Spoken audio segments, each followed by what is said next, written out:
እንደ ድሮ ዶሮ አይፈልግም፣ በግ አይፈልግም። ይሄ እንደዚህ ኑቂጣ ምናምን ግብር አይደለም የሚፈልገው፣ አንቺን ነው የሚፈልገው። የአንቺን ደም ማፍሰስ ነው የሚፈልገው። ዘርሽን በግለ ወሲብ የምታፈሽውን ዘር እንደ ዶሮ ደም ይጠቀመዋል። አጠቃላይ በአንቺ ህይወት ውስጥ የሚከናወነው ማንኛውም ሀዘን እንባሽን በሙሉ የአንቺን የአይንሽን እንባ በሙሉ እንደ መስዋዕት እንደ ደም አድርጎ ነው የሚቆጠረው። የምታለቅሽውን የምትሆኙን ወንዶችን የምታረጊያቸውን ነገሮች በሙሉ በአንቺ የሚያዝኑ ሰዎችን በሙሉ በቃ ብቻሽን ሊያገኝሽ ነው የሚፈልገው። ለምሳሌ መስተፋቅር ከሆነ አንቺ ላይ የተደረገው መስተፋቅር ያደረገብሽ ሰው የዛሬ 10 ዓመት ይሁን የዛሬ 15 ዓመት እድሜሽ ለምሳሌ ስገምት እንደው በትንሹ 35 ወይም ከ30 እስከ 35 ልገምት እንደው አሳንሽ ያለሽ ነው እና በቀደሙት 15 እና 20 ዓመትሽ ላይ ከ18 ዓመትሽ ወይም ከ16 ዓመትሽ ጀምሮ እስከ ተወሰኑ 25 ዓመት ድረስ የነበረው እድሜሽ ላይ በጣም ላይን የምታሳሺ ቆንጆ ሆነሽ ታይተሻቸው ለአንዳንድ ሰው ወንዶች ለሀብታሞች ሊሆን ይችላል። እሺ ብለሽ ትገቢያለሽ፣ ትወጫለሽ፣ ትሞክሪያለሽ፣ ትወጫለሽ። ለምን? ውስጥሽ ያለው የነገሰው መንፈስ ማንንም ወንድ እንድትቀርቢ ስለማይፈልግ የትኛው አብሮ የተወለደው ዛር አለ ከእናት ከአባት የመጣው ይሄን የመሰለ መልክ ያዝሽ ወይ ከእናትሽ ወይ ከአባትሽ ከሆነ ማለት ነው። እዛ ጋር እናትና አባትሽን የበላው ቡዳ አብሮ ሲወለድ ዛር ቡዳ ይሆናል። ዛር ቡዳ ደግሞ የነካሽውን በሙሉ የሚያበላሽ ነው። የነካሽውን በቃ ያየሽውን በሙሉ የሚያበላሽ ነው። ጓደኞችሽን ያርቃል፣ ጓደኛ ያወጣልሽ። አጠቃላይ በዙሪያሽ ያሉ በሙሉ ጠላቶችሽ ሆነው እንዲነሱብሽ ያደርጋል። ለምን? እንዳይመክሩሽ፣ ወደ እግዚአብሔር እንዳትመጪ፣ በዛው እንድትርቂ ማለት ነው። ከመከሩሽ ትርቂበታለሻ። ደግሞ እንዳነጋገርሽ ከሆነ ሃይማኖትን ስታቂ በደንብ የምታጠብቂ እንደሆንሽ ታስታውቂያለሽ። በየዋህነት የምትጓዥ ሰውነሽ ማለት ነው። ስለዚህ ማን እንደሆንሽ ልብሽን ስለሚያውቀው በሩቁ ነው ሰዎቹን በዙሪያሽ ኢቭን ቡና ስትጠጪ ስትካደሚ እንኳን አብረውሽ የሚቅሙ እንኳን ሴቶች የሉም። ምን ያህል ከሰው ጋር መኖር እንደማትችይ ያሳያል። ሁልጊዜ ቪዲዮ ለምትገቢ ብቻሽን ነው። ይሄ የሚያሳየው ምንድን ነው? ጸባይ እንደሌለ ውስጥሽ ያለው መንፈስ ዛር ቡዳ እንደሆነ ምልክቱ ይሄ ነው። ከሰው ጋር የማያቀራርብ መንፈስ ማለት ነው። ይመስላል ግን አይደለም። በጫት ላይ ብቻ ነው የምትስማሙት፣ ወይ ደግሞ በኃጢአት ላይ ብቻ ነው የምትስማሙት። ጽድቅ ላይ መልካም ነገር ላይ ዞር በይ ከዚህ ብሎ ጓደኞችሽን ያባርራል። ወንድም ከሆነ ሄድ ከዚህ ብሎ አጠናግሮ በሆነ ምናምን ያባርረዋል። ፈጽሞ ወደ አንቺ እንዳይመለስ አድርጎ ከተመለሰም ሊበቀልሽ የሚመለስ ወንድ አድርጎ ነው የሚያመጣው። መቼ ከሱ ስታመልጪ በጥፊ የሚልሽ ናፈቀኝ እኮ እንትና እየገሌ ምናምን ብለሽ ስትደውይ ነይ ይልና ወስዶ እንደፈለገ ያደርግና ይበቀልሻል። መንፈሱ በዛ ሰው ላይ አድሮ ባስቀመጠው ሰው ላይ አድሮ ማለት ነው። ስለዚህ እቺ ልጅ በቀደመው ህይወቷ የገባባት መንፈስ አሁን ምን እያደረጋት ነው? ዛሬ እንደምታዩት እያደረጋት ነው። ህይወት ግራ ግብት ብሏት ነው። የምታወራውንም ራሱ አታውቅም ልጅቷ። ግን እርግጠኛ ነኝ ገጠመኝ ማዳመጥ ብትጀምር ወይም ደግሞ የመምህር ግርማን ቪዲዮ ማየት ብትጀምር በደንብ ዲቴል ገብታ በደንብ ማዳመጥ ብትጀምር ህይወቷን ለማስተካከል ብትጀምር መንፈሱም ይያዛል፣ ራሷን ታድናለች። ሳታርጥ ከሆነ የባናነችው በጊዜ ማገሉ ሳትጨርስ ብዙ ዋጋ ሳትከፍል በጊዜ ባና ከሆነ ወደ ትዳር ህይወት ወደ ትዳር ዓለም የመመለስ እድሏ በጣም ሰፊ ነው። ግን አሁን የሚያራውጣትና እንደዚህ ብቻዋን እንደዚህ የሚያሰራት ስክሪን ፊት ጓደኛዋ ስልኳ ብቻ እንዲሆን ያደረገው ውስጥ ያለው ማንም እንዲጠጋት የማይፈልግ እልከኛ የሆነ ወንድ መንፈስ አለ። እኔን እምቢ ብላኝማ የማንም አትሆንም ይላል አንዳንድ መንፈስ። እኔን እምቢ ብላኝ የማንም አትሆንም ይላል። ከዛስ እሰራልሻለሁ ወይም እሰራልሃለሁ ይባባላሉ አይደል? ሄዶ ቆሞ ቀር አርጋት፣ የቤት አይጥ አርጋት፣ የኔ ካልሆነች የማንም እንዳትሆን አርጋት ብሎ ይላል። ከዛ እሷ ከዛ ሰው ጋራ ተሰዳድባ ሊሆን ይችላል። ሄድ ከአንተ ደግሞ እኔ ከአንተ ጋር ልጋባ ነው አንተ እንደዚህ ሆነ ነው ማንብላት እንደፈለገች አፏን የከፈተችበት ወንድ ከሆነ እንዴት ታዋርደኛለች ከሰው ፊት ብሎ ሄዶ ያሰራባታል። በህይወቷ ውስጥ እንግዲህ እንደዚህ መልስ የመለስ ይችላል ካለ የለም ደግሞ አልፈልግህም ብላ ጥላው የጠፋች ወንድ ከሆነ አልቅሶባት ወደ እግዚአብሔር አልቅሶባትም ሊሆን ይችላል። ወደ አጋንንትም ሄዶ ደግሞ አሳስሯት ሊሆን ይችላል። የሰውን አውቃለሁ ትላለች የራሷን ሳታውቅ የራሷ ጭንቅላት እንደ በርሜል ግምግም እያለ የሰዎችን ጭንቅላት ለማንኳኳት ትሞክራለች። ስለዚህ በአንድም በሌላ መንገድ ይችልች ተይዛለች። የታወቀ ነገር ነው። ግን ያልገባት አንድ የሆነ መስመር አለ። እሱ ምንድነው? ራሴን ብቻ ነው ማዳምጠው፣ ሰው መስማት አልፈልግም የምትለው ነገሯ ነው ከድህነትና ከደስታ ያረቃት። ደስተኛ ነኝ ብላ በአፏ አውቃዊ ቲክቶክ ላይ ልታወራ ትችላለች። ኖ ህይወት ትክክለኛ ህይወቷን ታውቀዋለች። ዛሬ እኛ ፊት ለማስመሰል ልትናገር ትችላለች። ትክክለኛ ነገሯን ግን መድኃኔዓለም ስዕል ፊት ተቀምጣ ወይም የድንግል ማርያም ስዕል ፊት ተቀምጣ ስታወራ የዛን ሰዓት ነው የሚታወቀው። እንባዋ ነው የሚመልስላት። እውነት ትክክል ነኝ ግን ደስተኛ ነኝ፣ እግዚአብሔር ሆይ ህዝቦችህን ያንተን ልጆች ከእጅህ ላይ ፈልቅቄ ወደ ዓለም ወደ ጥንቆላ ወደ ምናምን ወስጃለሁ። በመውሰድ ተቀይመኝ ነው ማለት ይሁሉ እንደዚህ ሆንኩት ወይስ ውስጥ የገባ በቡዳ ያዩኝ የብዙ ወንዶች የቡዳ መንፈስ የብዙ ወንዶች የዝሙት መንፈስ የብዙ ሰዎች የክፋት የተንኮል መንፈስ እኔ ውስጥ አለ። አብሮኝ ያደገ መንፈስ አለ። ከእናቴ የመጣ ከአባቴ የመጣ መንፈስ አለ። ይህ እንደዚህ አዋቂ ነኝ እንድል የሰው ነገር እንዳውቅ ጸጋ ተሰጥቶኛል ብዬ የምለው ነገር ተታልዬ ነው ማለት ነው ብላ ቁጭ ብላ ብትጠይቀው እግዚአብሔር ይነግራታል። እና ክርክር ስጠኝ፣ ብር ስጠኝ፣ ብቻ መጥፊያዬን ስጠኝ። የሆነ ቦታም ከሆነ ምክርም ለሚያስፈልገው ምክር ከየት እንደማመጣው እውቀቱን ከየት እንደማመጣው ለራሴ በዚህ ውጪ በዚህ ግቢ የሚባል ምንም ንፍጭል ያልኩ ሴትዮ በእውቀት ሆንኩላችሁ። የሚያወራኝ አካል አለ፣ እናገራለሁ። እነዛ ሰዎች ቴንኪው ሰማችሁ? የሚያወራኝ አካል አለ፣ አናግረዋለሁ። ከዛ ለነዛ ሰዎች መልስለታለሁ። የሆነ የሚያወራኝ አካል አለ። እና በነገራችን ላይ የቡዳ መንፈስ በጣም ብዙ 90 እና 80% ቆንጆዎች ላይ ነው ያለው። ታውቃላችሁ? መልካቸው በጣም የሚያማምሩ አብዛኞቹ በአይናቸው ጠብ ያደርጋሉ የሚባሉ ሰዎች ልጆች የገዛ ልጆቻቸውን ሰውነታቸው ቁስል በቁስል ይሆናሉ። በእንቅልፍ ልባቸው ጥርሳቸውን የሚያንቀራጭጩ አልጋ ላይ ሽንታቸውን የሚሻኑ ልጆች በብዛት ከመጀመሪያ ከእናታቸው ወይም ደግሞ ቤተሰብ ውስጥ ካለ ነው የሚባለው። ከመጀመሪያ ከቤተሰብ ነው የሚባሉት። እና ውስጥ የሚያወራኝ አለ ስትል መጀመሪያ በኩል የገባ አለ። ከርቀት በሚያት በውበቷ በቅርጿ በሰውነቷ የሚገባ መንፈስ አለ። ይሄን መንፈስ ነው መልሳ የምታናግረው። በውስጥ አንዳንድ ነገር ሲለይቱ ሲሰጡኝ ምናምን ነገር በቃ ላይፌስ ትክክል አለ። ከመንግስት ትምህርት ቤት አውጥቼ ልጄ እግል ትምህርት ቤት አጠገቤ አያችሁ። አሁን ማን ረዳኝ ልትል ነው። ጸጋውን የሰጣት እግዚአብሔር እንደሆነ ነው የምታስበው። በውስጥ የሚያናገረኝ አለ ቅዱስ ሚካኤል ነው ምናምን ብላ ልታስብ ነው። መምህር ቅድም እንዳሉት ማለት ነው። እና ከመንግስት ትምህርት ቤት አውጥታ ልጇን ግል ትምህርት ቤት ምን አግኝታ ብር ምን አርጋ ጠንቁላ እንደ ቀላል እንደምታወራው አይደለም። ምናልባት የአንድ ወር የአንድ ዓመት ንግግር ነው የምትናገረው። እንዲያረኩኝ ስትል በወር ገንዘብ ቢሰጣት መቼም በአንድ ወር ገንዘብ ብቻ ከመንግስት ወደ ግል ትምህርት ቤት አታስገባም። በደንብ ሰርታበት ነው። የስንቱን ሰው ህይወት አበላሽታ አይሆንም ልጇን የግል ትምህርት ቤት የምታስተምረው። ስንት ጠንቆላ ይሆን ልጇ ትምህርት ቤት ተምሮ ከወጣ በኋላ እሷ የጠነቆለችላቸው ሰዎች ልጆች መጥተው ደግሞ ወይ የእሷ ልጅ ያበላሻል ወይ ደግሞ የእሷ ልጅ ደግሞ የእነሱን ያበላሻል ወይ ደግሞ ሌሎች የእሷ ልጅ ያበላሻሉ። እንደዚህ ነው እየሰማን እያየን ያለ ነው። በምትሃት በአስማት በድግምት ሆቴል ያላቸው ትልልቅ ቡቲክ ትልልቅ ሀብት ያላቸው ሰዎች ገንዘባቸው የሚመጣው በእንደዚህ አይነት ጥንቆላ እንደሆነ ይታወቃል። ልጆቻቸውን የሚገራርም ትምህርት ቤት ያስተምራሉ፣ ወደ ውጭ ሀገር ይልካሉ። እዛ ሌዝቢያን ግብረ ሰዶም ወይ ደግሞ ማይረባ በቃ ሃይማኖት ከኦርቶዶክስ ወጥተው ሌላ ነገር ውስጥ ይገባሉ። ትክክል የሆነ ላይፍ የላቸውም። ትዳር ቢይዙ መበታተን ነው በቃ ምንም ነገር ዘብረቅረቅ ያለ ማንነት። ይሄ እሙን ነው የታመነ የታወቀ ነገር ነው። ልጇን አልተቋረጠም፣ ከኔ አይደለም ከእናንተ ነው የተቋረጠው። ልጇን የሚገርም ትምህርት ቤት አስገባች። በቃ እሷ የምትፈልገው ያንን ነው። ሰውን እንደፈለግኩ ልበለው፣ ልጄ ግን አሪፍ ትምህርት ቤት ይማር፣ አሪፍ ይልበስ፣ ቆንጆ ምግብ ይብላ፣ እኔ የሚመርብኝ እንደምታዩኝ የምትለው እሷ ያው እንደምታዩት እዚህ ጋር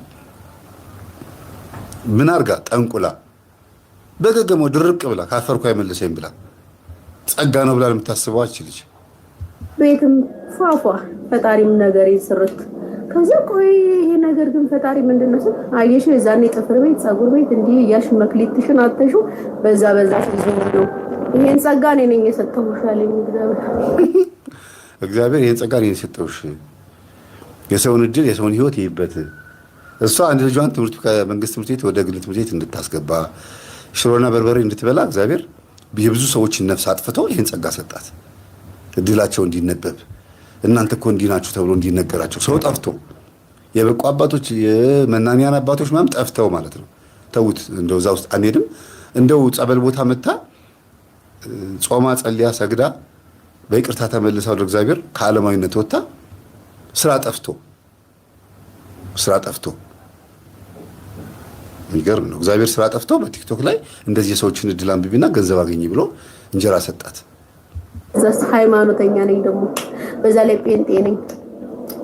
ማታ ይመክረኛል አልኳችሁ፣ ይመክረኛል በልጄ እያስመሰለ እንዴት አሁን አንቺ ልጅሽ እንዲሆነሽ አሳድገሽው ነገ አንድ ሴት መታ አለኝ። አሁን ይሄ ሃይማኖተኞች እንዳትንጫጩብኝ፣ በተለይ ነገሌ ቄጤማ የምጠሉ እርጥብ ጠል መንፈስ እንዳትንጫጩብኝ። አሁን ከዛ 90 ላይ እየገባችሁ ማለት ነው። ከሌ አይደለም እርጥብ ጉዝጓዥ የምጠሉ እና እናቱን ድንግል ማርያምን እንዴት እንትን እንዳልኩ እንደራኩ በቃ ከጴንጤ ሃይማኖተኛ ነኝ።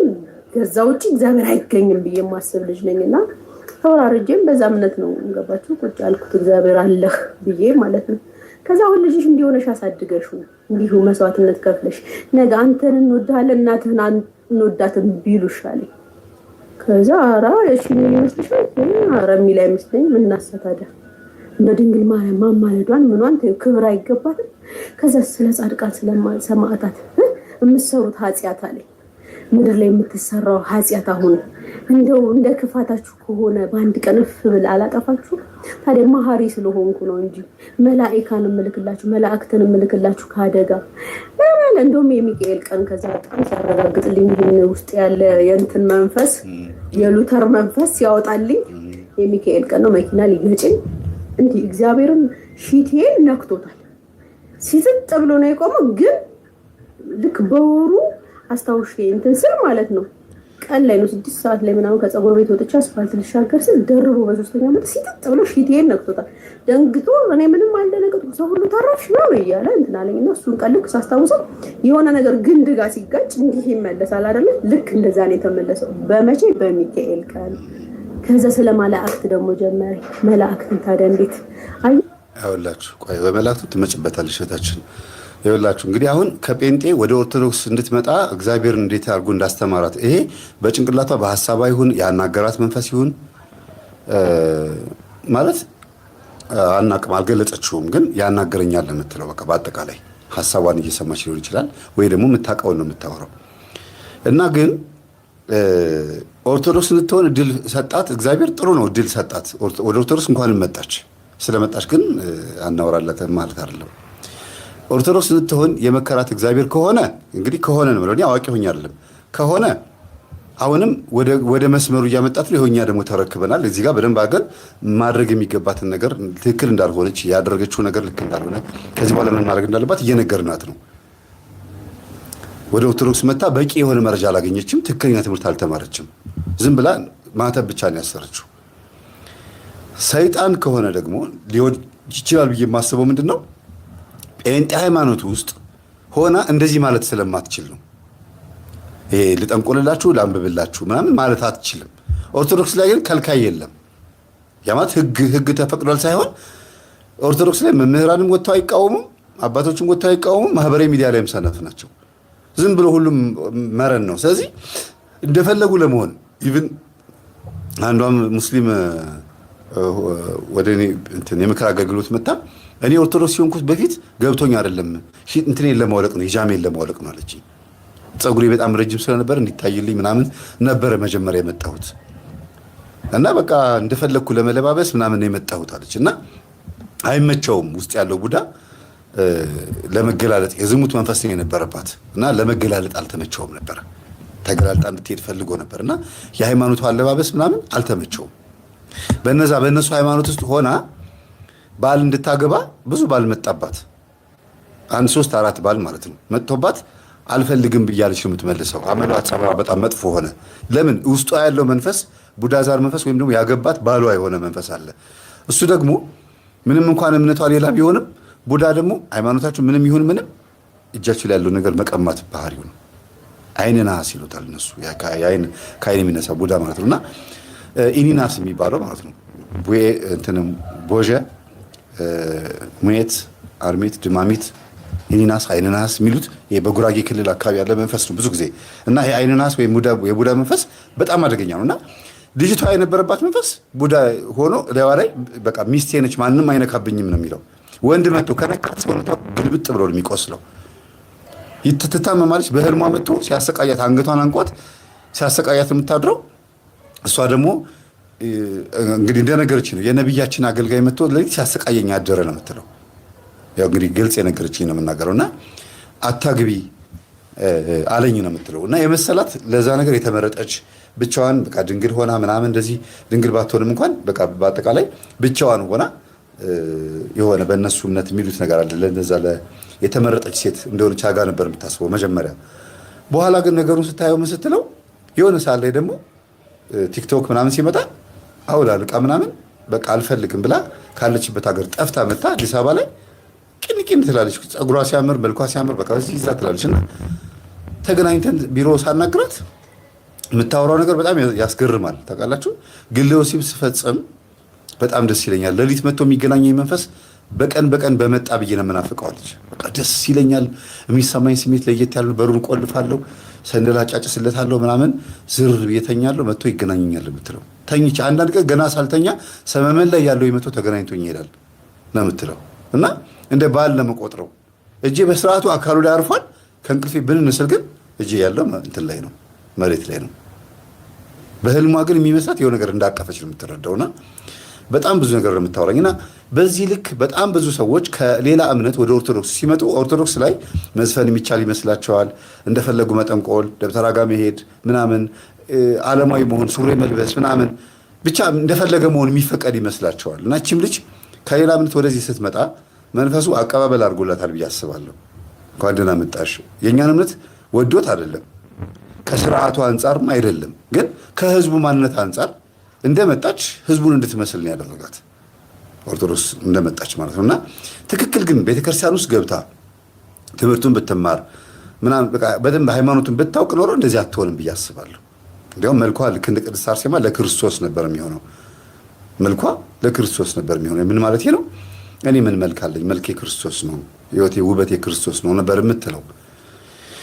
እና ወደ ኦርቶዶክስ ስትመጣ ድንግል ማርያምን እናቴን ለምን ከዳሻት፣ ለምን እንደዚህ መላእክቶች ምናምን አለኝ ብላ የምትለው ካላት በኋላ ግን የት ውስጥ እንደነበረች ደግሞ ስታስቡት ያው ኦርቶዶክስ ውስጥ ሆና ምንድን እያደረገች ያለችው? ይሄን ፈቅዶታል እግዚአብሔር ነው ይሄን ጸጋ የሰጠኝ እንደዚህ ኑሪ ያለኝ የምትለው እውነት እግዚአብሔር ክርስቲያን ያደርጋት ኦርቶዶክስ ያደርጋት እንደዚህ አይነት ህይወት እንድትኖር ነው? እኛ እንደዛ ነን? እንደሱ አይነት ህይወት አለን እኛ? ይሄንን እኛ እንፈቅዳለን? እኛ ውስጥ ያለው ክርስቶስ ይፈቅዳል? እኛም ኦርቶዶክስ ከሆንን ማተብ ካሰርን እሷም ኦርቶዶክስ ከሆነች እንዴት ነው ይሄንን ነገሯን እርግፍ አድርጋ ትታ ያልመጣችው? አልተፈቀደም። ቤተክርስቲያን ካህናት መታ መጠየቅ፣ አባቶችን መምህራን መታ መጠየቅ ነበረባት። ይሄ ነገር ይፈቀዳል? ይሄ ነገር ጸጋ ነው? ይሄ ነገር እንዴት ነው እንደዚህ ያወራኛል? ኦርቶዶክስ ከሆነች እርግጠኛ ነኝ ራሷን በራሷ አታስጠምቅም። ኦርቶዶክስ ለመሆን መጀመሪያ መጥቼ መጠመቅ አለብኝ ልጄንም ራሴም ከዛ እንደዚህ መሆን አለብኝ ብላ ስርዓቱን ፈልጋ ቤተክርስቲያን መታ ስርዓቱን ከተገለገለች ይሄኛውንም ስታደርግ ደግሞ መጠየቅ አለባት ብዬ አስባለሁ እንጂ የምትፈልገውን ነገር መርጦ አልቃሽ ሆና ይሄን ችግር የለውም ሄጄ ባልጠይቅም ልስራበት ትንሽ ልሸቅልበት ብላ ይሄ ሌላውን ደግሞ ለክርስትና መነሳቱን ደግሞ ቄስ ያስፈልገኛል የምትል ከሆነ የራሷን ኦርቶዶክስ እምነትን ያዘጋጀችው እንጂ ሪል የሆነችውን ኦርቶዶክስ ቤተክርስቲያን አላዘጋጀቻትም። ወይም ደግሞ ለዛ ቤተክርስቲያን ራሷን አላዘጋጀችም ማለት ነው። እንደዚህ ያተረፉሽ እንደዚህ ነው አቀውን መጥቼ እንኳን እዚህ ላይቭ ላይ ያሉ ሰዎች የሚከታተሉኝ ምስክር ናቸው።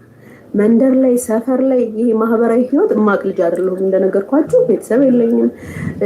ድርቅ ቅሬ አውሊያ አምልኮ ግብርት የሚባሉ ነገሮች ጭራሽ አውሊያ ራሱ ሴጣን ነው የሚባለውን ጴንጤ ቸርች ነው የማውቀው እውነት ለመናገር እንደዛ አይነት ስም እንደተሰጠው።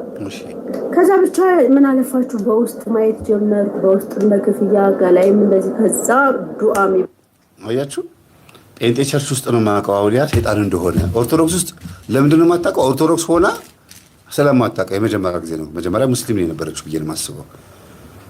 ከዛ በኋላ ነው ከጴንጤ ወደ ኦርቶዶክስ የመጣችው። እንግዲህ ቀስ አድርጎ እንዴት አድርጎ እንዳመጣት አንዳንዶች ደግሞ የኦርቶዶክስ ዘፋኞችና አርቲስቶች ደግሞ ኦርቶዶክስ ሆነው በሚዲያ ይታወቃሉ። በመዝፈን፣ በመጨፈር፣ በመደነስ፣ በምናምን በመረግረግ ይታወቁና ቤተክርስቲያንን ግን ጨርሰው አያውቋትም። ምናልባት ነጠላ ለብሰው ክብረ በዓል ንግስ ለማክበር ሊመጡ ይችላሉ። ሲወለዱ ክርስትና ለመነሳት ሲሞቱ ለመቀበር ሊመጡ ይችሉ ይሆናል። ወይም ደግሞ ለአንዳንድ ልማታዊ ስራ እንደነ ይሄ ቤተክርስቲያን የህንፃ ማሰሪያ ምናምን ሲጠሩ የላይቭ ፕሮግራም ላይ ሊጠሩ ይችሉ ይሆናል። ከዛ ውጭ ግን ጴንጤ ሲሆኑ ግን ኦርቶዶክስን ልክ እንደሚያውቋት ሆነው ሄደው እዛ እንደነ ጥላሁን ጉግሳ እንደነንትና ሊሳደቡ ይሞክራሉ። እዛ ሄዶ ቤተክርስቲያን እኮ አውቃታለሁ ቆሎ እንብላ የመድኃኔዓለም ቅዱስ መድኃኔዓለም ዳቦ እንብላ እና ልክ እንደሚያውቋት ሆነው ለማውራት ይሞክራሉ። ከዛ ጴንጤ ውስጥ ሲገቡ እኔ ከኦርቶዶክስ እያለሁ እንደዚህ ያደርግ ነበረ እንደዚህ ቤተክርስቲያን አልፈቀደችላቸውም እንደዛ እንዲሉ። በጣም የሚገርመው ነገር አልፈቀደችላቸውም። ጴንጤ ላይ ሆነው ግን ሄደው ልክ የቤተክርስቲያን ስርዓት አስመስለውት እዛ ከሆነን ግንቦት 1 ቀን እንደዚህ እናደርግ ነበረ። ምን የእመቤታችን በዓል አለ የሚያከብሩት ግንቦት 1 ቀን እንደዚህ አድባር ላይ እንደዚህ እናደርግ ነበረ። የመስቀል ጊዜ እንደዚህ እናደርግ ነበረ። የአዲስ ዓመት ጊዜ እንደዚህ እናደርግ ነበረ። በማርያም ስም እንደዚህ እንሄድ ነበር። ጠንቋይ ቤት ነው። ኦርቶዶክስ ፈቅዳለች፣ ይሄን አልፈቀደችም። ይህችም ልጅ እንደዛ ነው እያደረገች ያለችው። ወደ ቤተክርስቲያናችን ስትመጣ ምንም የቤተክርስቲያን እውቀት ሳይኖራ ሳትጠይቅ የራሷን የሆነ ቢሮ ከፈተች ማለት ነው። የጥንቆላ ቢሮ አይ ነው የምንሰማው። እንግዲህ ባለውም ነገር ተጀመረ። ለከሌ ዱአ አድርጊ እንደዚህ ይሆናል። እሺ ልክ ዱአ አድርጌ ስቀመጥ ነገራቸው እየሰራ እኔያችንን ማጥረባውን በእኔ በኩል ጌታ ሆይ አልኩ። ከዛ ራሴ ብድግ ብዬ ወደ 3 ወር ያክል በቃ ጠመቃለሁ ብዬ ዛሬ ነገ ስል ተጠመቅኩኝ። ልጄም አልተነሳም ነበር ክርስትና፣ ልጄን አስነሳሁኝ። ነገሮች በዛው ቀጠሉ። እስቲል አሁን ድረስ አለሁ ማለት ነው። እና ፓርት 5 ደግሞ እንዲቀጥልላችሁ ረዘመ ይሄ ቪዲዮ። ኮፒ ሊንክ ምናምን እያደረጋችሁ ቫይራል አውጡት፣ ቫይራል አውጡት። እንቀጥላለን። ብዙ የምትማሩት ነገር አለ። ሃይማኖት ውስጥ ተደብቃችሁ እግዚአብሔር አይወደኝም፣ አላህ አይወደኝም፣ እንደዚህ ነው፣ የከሌ ሃይማኖት ነው፣ የከሌ ብሔር ነው እያላችሁ የምትባሉ ሰዎችም እኔም እንደናንተ ሃይማኖተኛ ስለነበርኩኝ በዚች በኩል እንነጋገራለን። እና ኮፒ ሊንክ አድርጉ፣ ፎሎ አድርጉኝ። እኔ እኮ ማወራው የራሴን ነገር አውጥቼ እንድትማሩ። ፓርት ስንት ነበር ቀድም ያጣሁት? 3 ነው። አይ ፓርት ስንት ነው ያገኘሁት? ፓርት 3 አውርታለች። ፓርት 3 ይዘን መተናል። ያው ስለ ጥንቁልን ነው። በነገራችን ላይ ጠንቋይ ማለት በጣም የሚያስጠላ ስም ነው። ትርጉሙ ጠንቋይ ማለት ክፉ የሚውል ጠንቅ የሚውል ማለት ነው። በሌላ አተረጓጎም ሲመስለኝ ደግሞ እንደዚህ እንዲህ ጠንቁሎ አይኔን ጠነቆልሽኝ ይላሉ፣ አወጣሽኝ እንደማለት ነው። እና ከሆነ ነገር እንደማውጣትም ይወሰዳል። እኔ ብትሉኝም ቅር አይለኝም። ወደ ዋና ሀሳቤ ስገባላችሁ ከዛ ለብቻዬ ወደ ዳር ወጣሁላችኋለሁ። ዳር ወጥቼ ልጄን መንግስት ትምህርት ቤት አስገባሁ። እናንተ ታውቃለህ አልኩኝ። በዚህ አጋጣሚ አንድ ነገር ልምከራችሁ። ከግርግር ውስጥ ብቸኝነት የምትፈሩት እናንተ አይደላችሁ። ለካ ብቸኝነትን እንድንፈራ የሚያደርገን ሰይጣን ነው። ለምን እንደሆነ ታውቃላችሁ? በብቸኝነት ውስጥ ፈጣሪ ስለሚሰራ ከእናንተ ጋር ውይይት አድርጎ እናንተን ነገራችሁን እንደሚሰራ ስለሚያውቅ ሰይጣን በግርግር ነገራችሁን ማስመለጥ ስለሚፈልግ ብቻችሁ እንድትሆኑ አይፈልግም። ለዛ ነው ብቸኝነት የምትፈሩት። አብዛኞቻችሁ ብቸኝነት ትፈራላችሁ። አይ ቲንክ አይደል? እና ለካ እግዚአብሔር ብቻዬን እንድሆን ፈልገው ነው።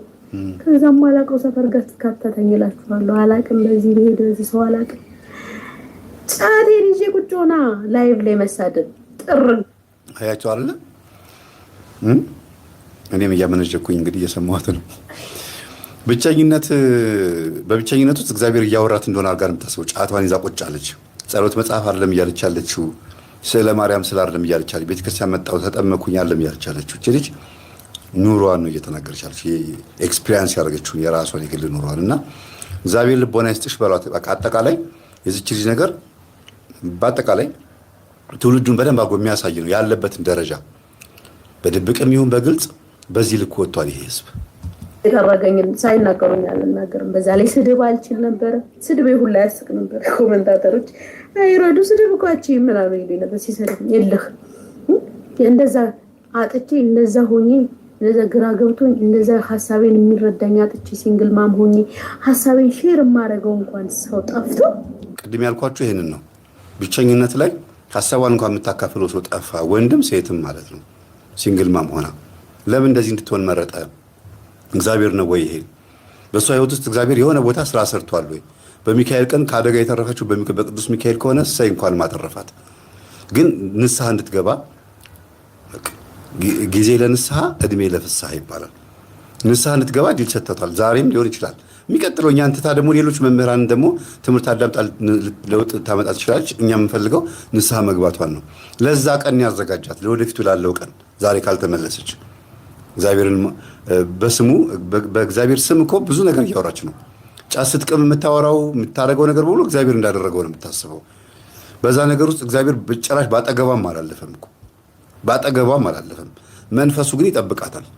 መንፈሱ ማለት ነው ንስሐ እንድትገባ የማንንም ሰው መሞት የማንንም ሰው ሞት ማየት ስለማይፈልግ የማንንም ሰው ነፍስ ሲኦል እንዲገባ ስለማይፈልግ እግዚአብሔር ለዛ ነገር ምናልባት ይጠብቃት ይችላል።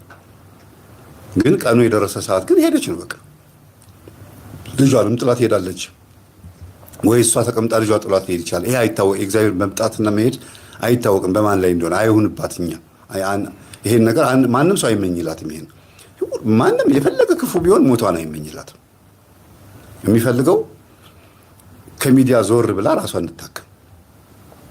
ወደ ሚዲያም ከመጣች ነጠሏን ለበሳ ጋር ይቅርታ አድርጉልኝ ያረኩት ነገር በሙሉ የእግዚአብሔርን ነፍሳት ከእጁ ፈልቅቄ አውጥቼ ወደ ሲኦል እየጨመርኩኝ ነበር የነበርኩት ለገንዘብ ብዬ ነው። ድሃ ሆኜ የኔ ቢጤ ቦን ይሻለኛል ለዚህ ከማድረግ ብላ ቃሉ ወንጌሉ ሲገባት የዛን ሰዓት መታ ሚዲያ ላይ ስትመሰክር የዛን ሰዓት ሚዲያ ተገቢዋ ይሆናል፣ ይገባታል። ብዙ ሰዎችን ብዙቶችን ልትመልስ ትችላለች። ቲክቶክ ላይ ስወጣ የሰደበኝን ህዝብ መበቀል ፈለኩ አልኳችሁ። በቃ ማጥረግረግ ሪካርድ አድርገው እንደውም እቺ ተሳዳቢ ባለጌ እንዲሉኝ ፈለኩ። ከዛ መጨረሻ ላይ ምን አረኩ መሰላችሁ? ስሳደብ ጫቴም ስበላ ከዛ የአእምሮ እየተከፋፈተ እንዳልኳችሁ እውቀቴ እየመጣ የሆነ የሚያወራኝ አንድ አካል እንዳለ ይሰማኛል። እውቀቱን ከየት እንደማመጣው ምክሩን ከቃምኩ በኋላ መምከር ከዛ ረድ ከቃምች በኋላ መምከር የሆነ የሚያወራት አንድ አካል አለ። እሱ እግዚአብሔር ነው ብላ የምታስበው ጠቋር። ለዚህ ነው ጠባቂ መልአክ የእግዚአብሔር እንደራሴ እንደሆነ አስመስለው የሚያስቡት። ብዙ ገጠር ቦታ ላይ ያሉት የዋሃን ምስኪኖች በዚህች ልክ ደግሞ ዘመናዊ ስልክ ይዛ አይምሮ ያልዘመነ ምስኪን የዋህ የሆነች ልጅ ደግሞ እንደ ዘመኑ መሄድ አቅቷት እግዚአብሔር ነው ብላ ጫት እየቃመች እግዚአብሔር ነው የሚያናገረኝ ብላ ማሰብ በራሱ በጣም መውረድ መዝቀጥ ነው። ግን ጫት እየቃመች አይምሮ የተከፈተ ነው የምትለው እና በጣም የሚያሳዝነው ነገር ግን ምንድነው ልጇ የት ጋር ሆኖ ነው የሚያያት? ምን እያደረገች ነው? እንዴት ብሎ ነው የሚያዳምጣት? እሷ ካሜራ ፊት እንደዛ ስትካድም እሷን ብሎ የመጣው መንፈስ ልጇ እንዴት እንደሚያደርጋት አስቡ። እሷ ቆንጆ ነች፣ ልጇም ደግሞ ቆንጆ ነው የሚሆነው። ባሏም ቆንጆ ከሆነ ወይም ደግሞ የልጇ አባት ቆንጆ ከሆነ እሺ፣ እሷ የምትጠራው ቡና ስታፈላ ምናምን የእናቴ አባቴ አምላክና ወደ እኔ ብላ ስትካድመው ከካሜራ ኦፍ ካሜራ ወይም ከካሜራ በስተጀርባ ከመድረክ በስተጀርባ ወደ ህዝቡ ወደ ቲክቶክ ላይቭ ሳትገባ በፊት ምን ብላ ጠርታው ይሆን? አዳልሙት የጠቋሮ ሰንገላን ወፋ ብኮን እነዚህ መናፍስቶች ጠርታቸው ምን አርጉልኝ ብላቸው ይሆን አይደለ? ከዛስ ልጇ ደግሞ በዛ ይለከፋል። ሰላምዬ የምትነግኝ ነገር አለ አይደለ?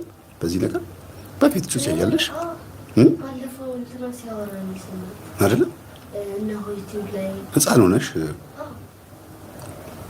ሰላምዬ አንድ የምትነግረን ነገር ይኖራል በኋላ እስኪ ጨርስ እንትን በይ ራስሽን አስተካኪና አዘጋጅ። ስራ እየሰራች ስለሆነ ነው።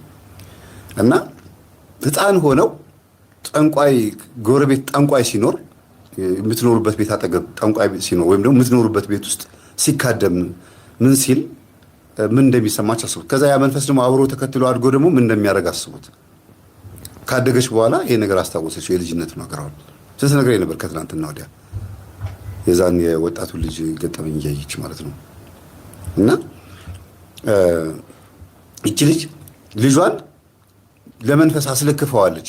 በእርግጥ ከማህፀን ጀምሮ አብሮ የተወለደ መንፈስም ይኖራል፣ ስትወልደው ዛሬ ይኖራል። ግን እንደገና ደግሞ በምትካድምበት በንዝማን በምትከፍትበት ሰዓት መዝሙር ስትከፍት ዘፈን ስትከፍት ልጁ ጭንቅላቱ ልክ እንደዛው ነው የሚሆነው። ሲያድግ ልክ እንደሷ ግራ የገባው ነው የሚሆነው። አንድ መስመር አይዝላትም። ብዙዎች እንደዚህ ስለምታደርጉ ነው እሷን ምሳሌ አድርጌ ያመጣሁት። የፈለገችውን ፕሮግራም ትስራብኝ። እንደ አንድ የቤተ ክርስቲያን መምህር ነው እየተናገርኩ ያለሁት። እንደ ታላቅ ወንድም ከሰማችኝ ግን ችግር የለውም። እንደ ታላቅ ወንድም ከሰማችኝ ግን እንደ ቤተ ክርስቲያን መምህር ደግሞ ስናገር አብዛኛው ቤት ውስጥ ይሄ ነገር እየተከናወነ ስለሆነ ጎረቤቶቻችሁን አስተካክሉ፣ ቤተሰቦቻችሁን አስተካክሉ። ነገን ማየት እንዲችሉ አድርጓቸው። ዛሬን እየኖሩት ያለው ነገር ትክክል እንዳልሆነ ንገሯቸው። ቀልድ አይደለም። ኢየሱስ ክርስቶስ ሆይ ና ስንል እኮ ሲመጣ እንዴት እንደሚመጣ እናውቃለን። በግርማው ነው የሚመጣው። ደግሞ እንደ ድሮ አይደለም። ሊሰቀላል የሚመጣው፣ ሊፈርድ ነው የሚመጣው። ምን ሰርተን ነው የሚፈርድልን? ይፈረድብናል እንጂ ምን ሰርተን? በስርዓቱ እንደ አባቶቻችን ኖረናል። የትኞቹ አባቶቻችን እንበልና እንለየው? እንደ ቅዱሳን እንደ ጻድቃን አባቶቻችን በስርዓቱ ኖረናል እንጃ። ስለዚህ ና ስንል ወይም ማራናታ ማለት ና ጌታ ሆይ ና ማለት ነው አይደለ? ማራናታ ስንለው ና ስንለው እግዚአብሔርን ኢየሱስ ክርስቶስን ወይም ሥላሴን ስንጠራ ወይም ቅዱሳንን ስንጠራ ሲመጡ በፊታቸው መቅረብ የምንችልበት ዕውቀትና እምነት ወይም ደግሞ ማንነት ስነ ምግባር አለን ወይ?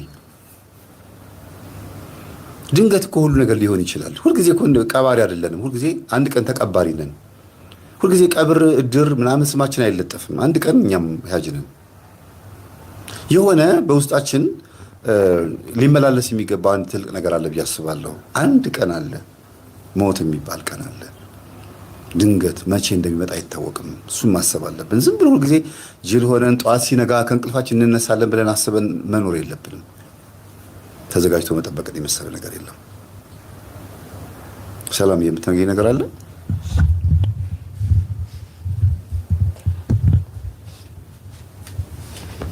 ስማት ሰላም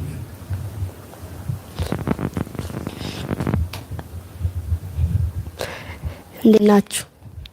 ደህና መሻችሁ? እግዚአብሔር ይመስገን እኔ በጣም ደህና ነኝ። በልጅነትሽ ያየሽውን ነገር? አዎ የሚገርም ስንት አመት መሰለ? አንድ 10 ወይ 9 እንደዚህ አካባቢ ነኝ። በጣም ልጅ ነኝ እና አባቴ ስራ ትንሽ እንትን ስለሚለው ስራ ቢዚ ስለሚሆን ምናምን ትንሽም የኢኮኖሚ አቅም ስለሌለው ስለነበር የእሱ አጎት ሚስት አጎቱ ጋር በለው አስቀምጦኝ ነበር ለአንድ ለ2 ሳምንት ምናምን። ጥሩም ስላልነበረ ሁኔታው ምናምን ከ2 ሳምንት በኋላ እዛ አልቆየሁም እና የሚገርም ሌሊት ሲጀመር ያጎቴ ሚስት ያጎቱ ያባቴ አጎት ሚስት ማለት ነው። ትግሬ ሹሩባ ነው የምትሰራው። ሌላ ስሬት አትሰራም። ትግሬ ሹሩባ ማለት ሁል ጊዜ እንደዛ ነው የሚባለው ብዬ ነው። እና ሹሩባ ነው የምትሰራው በቀን ጠዋት፣ ከሰዓት፣ ማታ እንዲሁም ደግሞ ምሳ ሰዓት ላይ ቡና ይፈላል። መስት ነው አይቀርም። ከዛ ለሊት ባሏ ዘበኛ ስለሆነ የጥበቃ ምናምን ስለሆነ አንድ ቀን ቤት ያድራል፣ አንድ ቀን ቤት አያድርም። እና ለሊት እሱ በሌለበት ጊዜ ሙስሊሞች ይመስሉኛል ይሄ ጠመጠማሉ እንደ ሙስሊም የለበሱ እነሱ ብዙ ናቸውና ለሊት 9 ሰዓት 6 ሰዓት ምናምን ቁጭ ብለው እንትን ይላሉ። ዝየራ እንደሚባለው ይዘይራሉ። እጣን ነው ቤቱ። እሷ ፊት ለፊት ቁጭ ብላ እንትን ምንድነው ጃለቢያ ነው የሚባለው እሱን ለብሳ ሰፊ ቀሚስ ለብሳ ቁጭ ብላ ቡና ታፈላለች። እና መውጣት አይቻልም። እነሱ ከመጡ እኛም ማየት አንችልም። አዎ እንተኛለን። ያው ለሊት ስለሆነ እንቅልፍ አለ፣ ግን ይሰማል። በጣም ሞቅ አድርገውት ነው ምንም ጎረቤት ይስማ አላቅም ማለት በዛ ጊዜ ምንም ይናገራት አይናገራት አላቅም። ግን በስነ ስርዓት እንትን አለ፣ እጣን አለ፣ ቡናው አለ፣ ዳቦ አለ ምናምን ቁጭ ብለው ምናምን በስነ ስርዓቱ ይሰማል። ሲዘይሩ ምናምን ነገር አለ እና መውጣት አይቻልም፣ ማየት አንችልም። በጣም ነው ልናይ እንኳን ከወጣን ልጆቿ ራሱ እንዲወጣ አትፈልግም። እና ካየን ምናምን በጣም ነው የምንቆጣው የነበረው። እና ባለፈው ገጠሜ ሳዳምጥ ነው ትዝ ያለኝ እና የነገርኩህ። ታጓራ ነበረ ሴትዮ? እኔ አይቻት አላውቅም፣ ግን በቃ ቡና ካልጠጣች ሰው አትሆንም። ሁለተኛ በጣም ይሄ ያለ ክፉ የሚባል ሰው እንደዛ ናት። ያ ወይ ምንም ነገር የለም እንደዚህ ባሏ ሲመጣ ምንም ነገር የለም፣ ምንም አይሰማም ማለት ምንም ነገር በቃ እንደሌለ እንደ ኖርማል ቤት ነው የሚታየው። ባሏ በሌለበት ቀን ሁሉም ነገር ይሆናል። እነዛ የሚዘይሩትም ይመጣሉ። ብዙ ናቸው፣ ወንዶች ናቸው የሚመጡት፣ ትልልቅ ሰዎች ናቸው። ባሏ ግን ያለ ቀን ማንም አይመጣም። ሰላማዊ ቤት ነው የሚመስለው። በጣም ይገርማል። ስለዚህ እዛ እነሱ ቡና ሲያፈሉ ሲካድሙ አንቺ ደግሞ እዛ ተደባይ ስታይ ሰይጣን መቼም አይከለክለውም፣ ይመጣል ማለት ነው። አዎ ይመጣል። ግን የሚገርምህ አትይ ተብዬ ያለው ምንድን ነው የሚያደርጉት ብዬ እንደ ጓሮ ነገር ስለሆነ እንደዚህ ነው ቤቱ ሳሎኑ እነሱ የሚቀመጡበት። ከዛ ጥፍ ብለን ነው እኛ የምንተኛው እና ድምጽ ይሰማል ምናምን። ግን በቃ እንዲህ ብዬ አይቻለሁ አንዴ ስላየው ነው አሁንም የማወራው እና በጣም ይገርማል። አመሰግናለሁ ሰላም።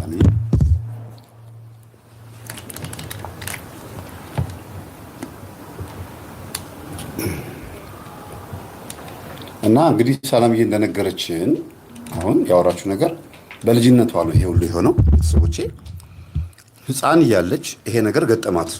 ገና 9 ዓመት 10 ዓመት እያለች ግን አሁን ላለው ደግሞ ዝብርቅቅ ላለው ህይወቷ ደግሞ አንዱ ተጠያቂ የሚሆነው ያን ጊዜ የገባው መንፈስ ሊሆን ይችላል። እግዚአብሔር ይመስገን ከኔ ጋር ከተገናኘች ጊዜ ጀምሮ ጸበሉ፣ እምነቱ፣ ግርማ ያወቀቻቸው በኔ ነው። አጠቃላይ ወደዛ ስትመጣ ነገሩ ቶሎ በልጅነቷ እዛው ተቀጨላት እንጂ እንግዲህ ከኔ ጋር 10 ዓመት 11 ዓመት አይደል 11 ዓመት ሆነሽ ሰላም ከኔ ጋር 11 ዓመት አለፋት ማለት ይቻላል።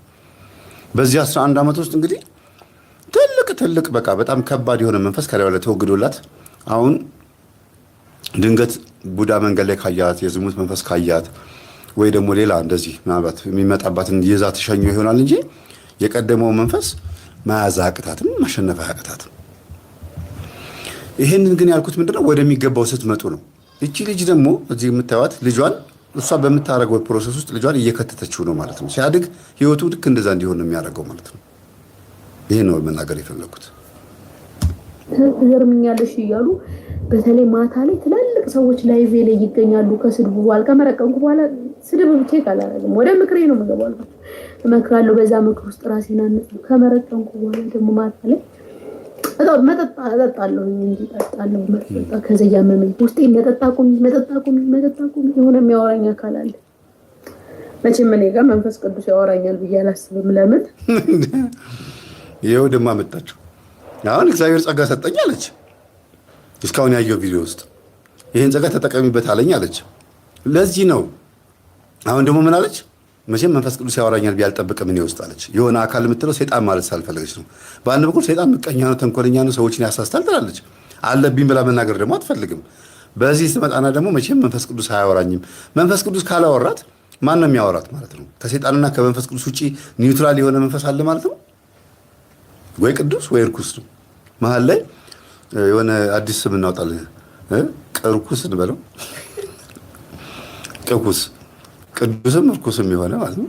እንደዛ እንበለው። ምንድነው ያለባት? ስለዚህ ውስጤ የሆነ የሚያወራኝ ነገር አለ፣ ግን መንፈስ ቅዱስ ነው ብዬ አላስብም። መጠጥ አቁሚ ይለኛል አለች። መንፈሶች እርስ በርስ ሲጋፉ ነው። መጠጥ የሚፈልገው ወሰንገላ ነው። የሚገርማችሁ ወሰንገላ የሚባለው መንፈስ ምን ይፈልጋል? ጫት ይፈልጋል፣ ሲጋራ፣ መጠጥ፣ ሺሻ፣ እጣን፣ የሉባንጃው ምናምን ጋንጃው፣ ምኑ ጭሳጭስ የሚባሉ ነገሮችን፣ ዝሙቱን፣ እንደገና ደግሞ መዝረክረኩን፣ ይሄ አይታችሁ ዝርክርክር የሚያደርጋቸው የተሰበሰበ ህይወት እንዳይኖራቸው ያደርጋል። ዱርዬ የሚያደርግ መንፈስ ነው ወሰንገላ። አዳልሙቴ ደግሞ ቡናውን ቁጭ ብሎ እንዲጠጣ ነው የሚፈልገው። ሰዓቱን ጠብቃ እንድታፈላ፣ አለበዚያ እንዲያዛጋት፣ እንዲያንጠራራት ያደርጋል። በሀብት በንብረት በውርስ ምክንያት እንዲያጣሉ ያደርጋል። ፕሮቴስታንት ያደርጋል፣ ወይም ደግሞ መናፍቅ ወይም ደግሞ እምነት ያስቀይራል። ፕሮቴስታንት ስል እኔ ሃይማኖቱን ስለማልደግፈውም ጭምር ነው የምናገረው። ፕሮቴስታንት ተቃውሞ ስለሆነ ነው። መንፈሱ ራሱ የመቃወም ሃይማኖት ነው። ሃይማኖት ነው ያላስም ድርጅት ነው ብዬ ነው የማስበው። እና በቃ ሁልጊዜ ከኦርቶዶክስ ውስጥ ሲወጡ ሁልጊዜ ያዩዋቸው ውስጥ የፕሮቴስታንቶችን በስድብ በተቃውሞ ነው የሚጀምሩት አይደለ? በቃ መሳደብ እንትን ኖ ኤክስ አድርገውት ኢየሱስ ብቻ። እኛስ ምን አለን? መጀመሪያ እኮ ኢየሱስ ክርስቶስ ብቻውን አምላክ ነው የምንለው አይደል እንዴ? ግን ራሱ ያደረገውን ነገር ደግሞ ማድረግ ያስፈልጋል። ስለዚህ አዳልሙቴ መንፈስ ያለበት ሰው ሃይማኖተኛ በሚል ሰበብ ውስጥ ገብቶ ድንግል ማርያምን ያስጥለዋል፣ መላእክትን ያስጥለዋል፣ ቅዱሳንን ያስጥለዋል፣ ቤተክርስቲያንን ያስጥለዋል፣ እምነቱን ጸበሉን አስጥሎ ኢየሱስ በሚለው ስም ውስጥ ደግሞ ሐሳዊ መሲህን ያስታቅፈዋል ማለት ነው። ይሄ ነው፣ ሌላ ነገር የለውም። እና እቺ ልጅ እንደምታወራው ሙሉ በሙሉ ውስጧ የሚያናገራት ማን እንደሆነ እየተናገረች ነው። እኔ ውስጥ መቼም ቅዱስ መንፈስ ይኖራል ብዬ አልጠብቅም ማለች። እንኳን ሰው ራሴን ራሱ ኃጢአተኛ በቃ ቆሻሻ አድርጌ የማስብ ሰው ነኝ። ከዛ መጨረሻ ላይ ይሄን ሳላደንቅላት አላልፍም።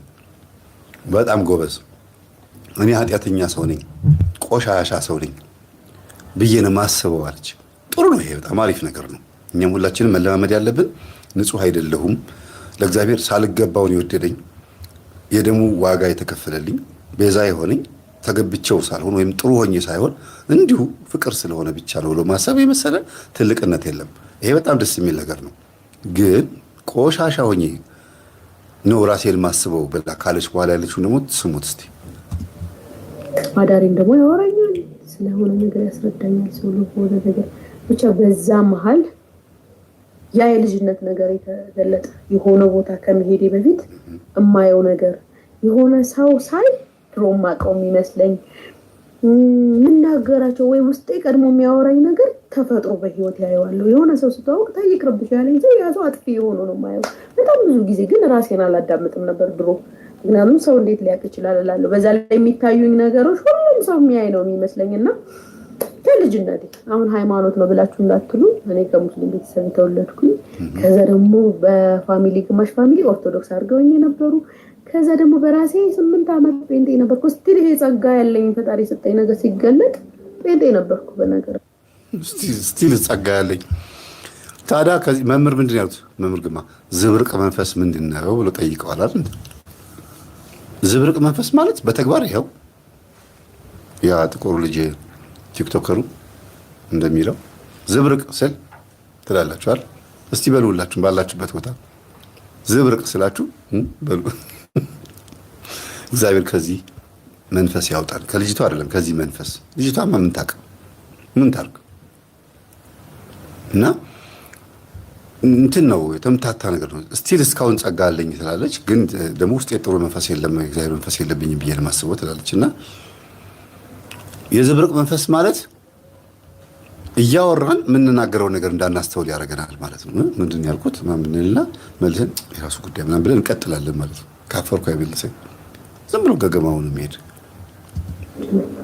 ጴንጤ ነበርኩ። ለዛ ነው ከእግዚአብሔር ጋር ሙግ የጀመርኩት። እግዚአብሔር እዛ ሃይማኖት ውስጥ አለ ብዬ በሃይማኖት ኦርቶዶክስን ስለማታውቃት አልፈርድባትም። በግማሽ ቤተሰቦቿ ኦርቶዶክስ ነበርኩኝ ከዛ ሙስሊም ነበርኩ አለችና ግማሽ ቤተሰቦቼ ደግሞ ኦርቶዶክስ ነበሩ አለች። ስለዚህ ኦርቶዶክስን አታውቃትም ይችላል። ወደ ኦርቶዶክስ መጣው ስትል ወደ ግማሽ አካሏ ግማሽ ወገኗ ኦርቶዶክስ ስለነበረ ወደዛ መጣች ብለን ልንል እንችል ይሆናል። ስታማርጥ አይ ጴንጤ እንደፈለኩ ኃጢአት መስራት አልቻልኩም፣ ጴንጤዎች እንደዚህ አልፈቀዱልኝም ኦርቶዶክስ ስትል ኦርቶዶክስ ህዝቡን ስታየው ነው የምላችሁ፣ ሃይማኖቱን አይደለም። ህዝቡን ስታየው ኦርቶዶክሶች እኮ ፈታ ያሉ ናቸው፣ እንደፈለጉ ነው የሚኖሩት፣ ይህንሱ ይሻለኛል ብላ የመጣች ይመስለኛል። እግዚአብሔር አናገረኝ ካለችው ውጪ ወይም ውስጥ ያለው መንፈስ እንደዛ ብሎ አሳስቧት የመጣች ይመስለኛል። የእግዚአብሔር ጸጋ ያናገረኛል ብያ ስለማልጠብቅ ስላለች ነው እንዲህ አለኝ አይደል ያለችው። ስለዚህ ኦርቶዶክስም እንድትሆን የመከራት ምንም እንኳን የእግዚአብሔር መንፈስ ቢሆንም በዛው ጎን ለጎን ደግሞ አስመስሎ ደግሞ የነገራት ሌላም ኃይል አለ ማለት ነው።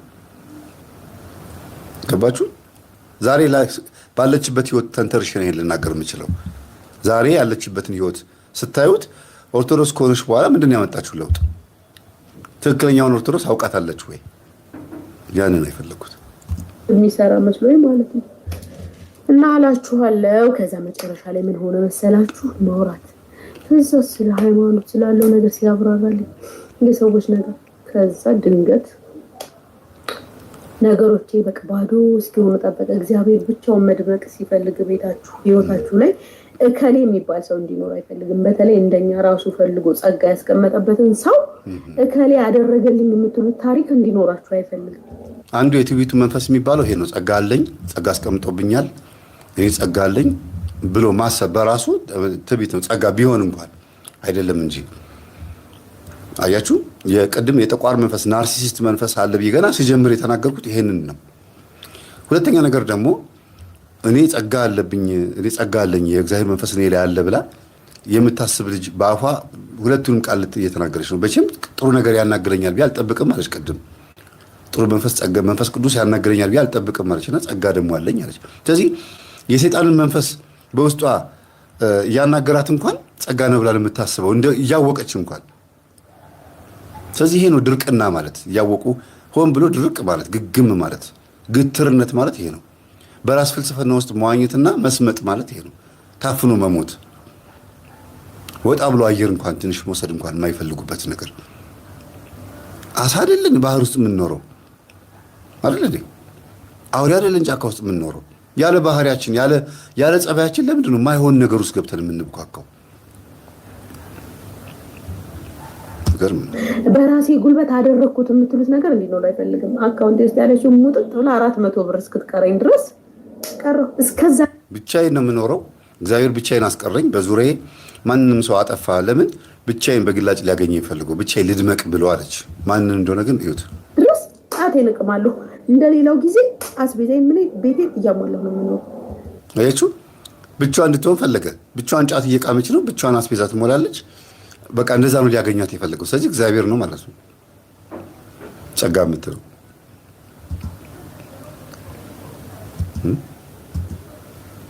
ምን ሆነ ተዘጋ እንዴ?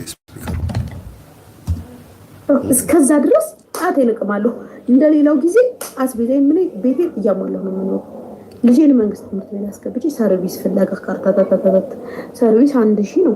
አሁን እንደዚህ ሲዝቅተኛ ለፈለጋርኩና እንደዚህ ከዛ ድንገት አንድ ሴት ነው እንደዚህ ማውራት ጀመርኩኝና እኔ እኮ እንኳን ይሄንን የመሰለ እውቀት ስለ ሰው ባግራውንድ እንዳቃለሁ ብዬ ቲክቶክ ላይ ዘርወጥ አረጌ ማውራት እንዴት አንዷ ከዛ አይ ቲንክ የመድኃኒዓለም የሆነ የገብርኤል ፕሮፋይል ላይ ያላት አለቃቸውም ገስት ደግሞ ማስገባት አልወድም ከሰው ጋር ማውራት ስለማለት አሁን አንቺ እንዴት አየሽ አያችሁ አይደል? የሰማሽ ነው ሰላም ገስት ማስገባት አልፈልግም ቲክቶክ ላይ ለምን ስተት እንደሆነ ታውቃለች።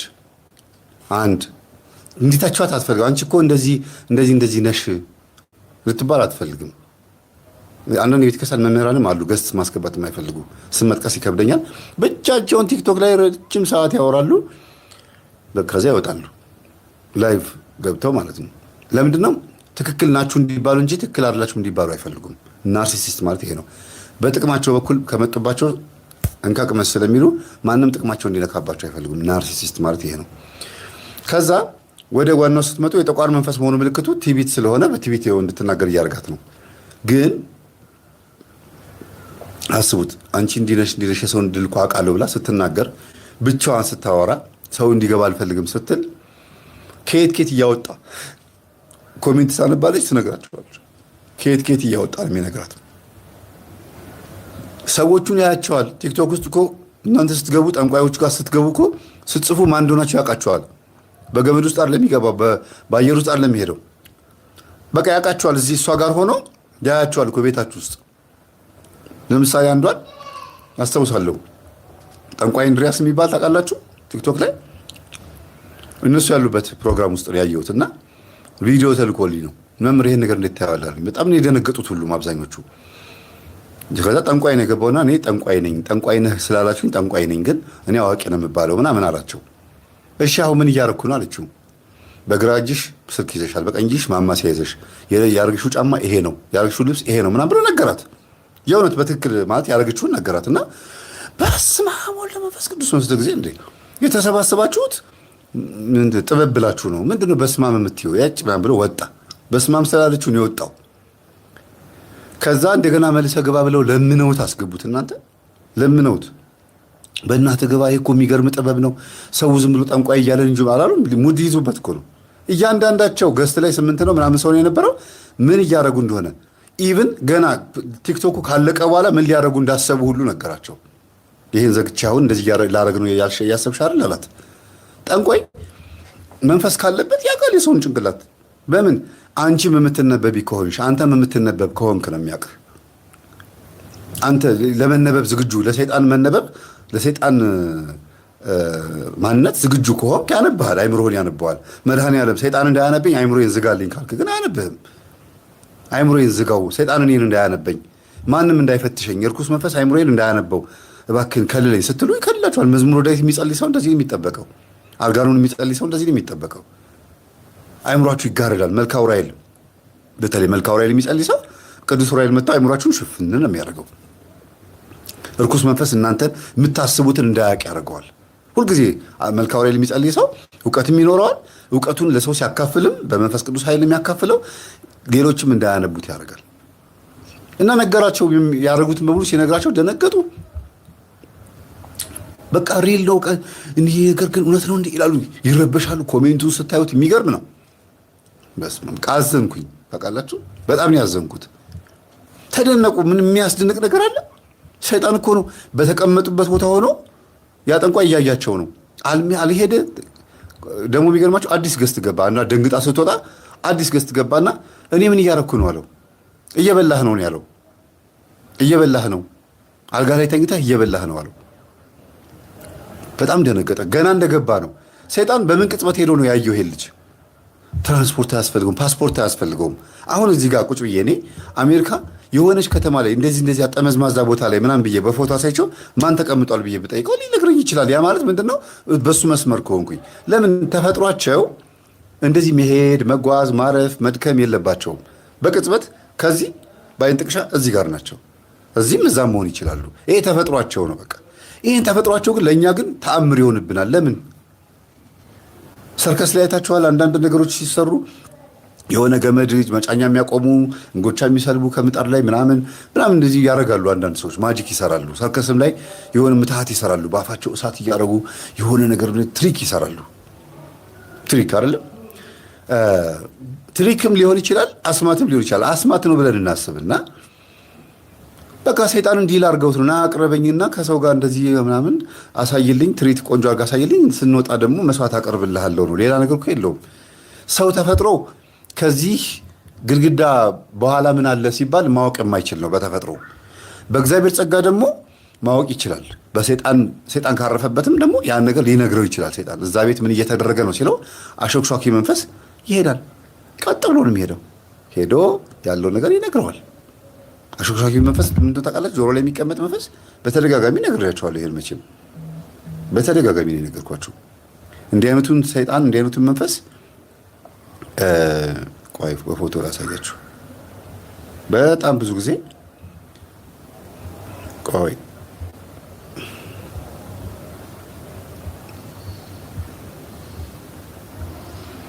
ይልካል፣ ያውቃል። በቃ አሁን እቺ ልጅም እሷ ላይ ሆኖ መንፈስ ምን እያደረገ ነው? የሰዎችን ልብ እያወቀ ነው። ምን እያደረጉ እንደሆነ እንዲያውም ቆይ አሾክሿኪ መንፈስ እያወጣሁኝ ልንገራቸው አንድ ነገር። አንዲት ልጅ ምን አለችኝ? ቲክቶክ ላይ ማየት አቆምኩኝ አለች እና ግን በአይሙሬ አንዲት ልጅ ስኒም ዘቅዝቃ የምታነብ የለችም? ስኒ እንደዚህ የምታነብ የሆነች ልጅ ያቀረብኩላችሁ ከዚህ በፊት በስኒ ውስጥ እድል የምታነብ ማለት ነው። እና እሱ ነገር በጣም ከነከለኝና ጾም ጸሎት ሰገድኩ አለች። በቃ እኔ ሄጄ እዛ ላይ እድሌን ስላስነበብኩኝ ተናድጃለሁ አለች። አንተ ስትናገር ሰምቼ ወይኔ በቃ እንቅልፍ አጣሁኝ ገብቶብኛል ማለት ነው መንፈስ ምናምን ብላ ስትሰግድ አለሁ አላት። አለሁ ምን ፈልገሽ ነው አላት። በስላሴ ስም ታሰር አለችው። ኧረ እባክሽ ወደሽ ፈቅደሽ ነው የጠራሽኝ አልሰማሽም ማለት አልታሰርም ነው። ግን የእግዚአብሔር ቃል ሳያስረው ቀርቶ አይደለም፣ እምነቷ ገና ፈሪ ስለሆነች ነው። ፈርታለች፣ ደንግጣለች። እና ከዛ እየደፈረች በጣም ደፋር ሆና እየሰገደች እየጾመች እንዴት አባክ ነው የማትታሰረው? በስላሴ ስም በድንግል ማርያም ስም በመቁጠሪያ እየቀጠቀጠች እየሰገደች ምን እያለች ተይኝ በቃ አለ። አለቀሰ። በቃ እኔ እኮ እንድትፈሪኝ ነው እንጂ ያስፈራራሽ እኔ የምታሰር ነው የሚለው ታሰረ። ከዛ እንዴት ነው ልጅቷ የምትሰራው ብላ ጠየቀችው። እቺው ቲክቶክ ላይ የምትሰራው ልጅ እላዋ ላይ ያለው መንፈስ ይወጣና ወደ ሰዎቹ ይገባል። ኮሜንት ወደሚያደርጉላት ወደምታናግራቸው ይገባና ህይወት ታሪካቸውን ከዛር መንፈሱ ወይ ካሉት መናፍሶች ኢንተርቪው አድርጓቸው ይመለሳል። እስከ መቼ? ቡናውን ጠጥታ ስኒውን ዘቅዝቃ እስክታይ ድረስ ቅጽበት ነው። ሄዶ ፋይል ምናምን በቃ በርብሮ ነው የሚመጣው ልጅቱ። ለምሳሌ እኔ ኢልኝ አልኳት እንበል፣ እሷ እዛ ውስጥ ነች ያለችው፣ እኔ እዚህ ቁጭ ብያለሁ። መጥቶ መንፈሱ እኔ ውስጥ ገብቶ እኔ ውስጥ ያለውን የዛር መንፈስ ካለ ሌላም ቡዳ ምናምን ካለ እንዴት ነው እድሉ ህይወቱ ምናምን ይላቸዋል። ከዛ ይነግሩታል፣ ይወጣል፣ ይሄድና ለሴትዮ ያቀብላታል በጭንቅላቷ ላይ። አንተማ እንዲህ ነህ እኮ እንዲህ አድርገህ የዛሬ ዓመት እንደዚህ ነው ትለዋለች። በቃ ይሄ ተአምር ይሆናል ለሰው ልጅ። ይሄ በቃ በጣም የሚያስገርም ነገር በቃ ዋው ምናምን የሚያስብል ይሆናል። የመናፍስቶች ግን ትክክለኛ ተፈጥሯዊ ስራቸውን የሰሩት ምንድነው? ስለማይታዩ በአይን የማይታዩ ስለሆኑ አዲስ ነገር አልፈጠሩም። እኔ ይሄንን ስልክ እንደዚህ ይዤው ተመልከቱማ ተአምር ልሰራ ነው ብያችሁ እንደዚህ ባረገው መምህር ምን እያረክ ነው የምትሉኝ? ምንም አላረክም እኮ እንደዚህ ብለህ እንደዚህ ነው ያረከው ነው የምትሉኝ። እጄ ግን ልቅቅ ባረገው አሁን ያው እንደዚህ አድርጌ ያው ለቀኩት አይደለ? አለ ስልኩ እጄ ላይ የለም። አየር ላይ ቢሆንስ አደነግጡም? ያው እጄ ለቅቄዋለሁ፣ ያው በዙሪያው ምንም ነገር የለም ምናምን ብዬ ብላችሁ አደነግጡም? ለምን? ሰው የሚያረገው ስላልሆነ። ግን በእኔ ፈንታ ማን ይዘዋል? እዚህ እኔ ውስጥ ያሉት ሊይዙት ይችላሉ። ምትሃት ከሆነ ማሳየው ማለት ነው። ይይዙትና ግራና ቀኝ እንደ ሲሞን መሰሪ መጽሐፍ ቅዱስ ውስጥ የሐዋርያት ሥራ ላይ እንዳለው ሲሞን መሰሪ እንደሚባለው ብብትና ብብቱን መናፍስት ይዘውት ወደ ላይ ሲወጡ ቅዱስ ጴጥሮስ መናፍስቶቹን ማያቸው፣ ህዝቡ ግን መናፍስቶቹን አያይም።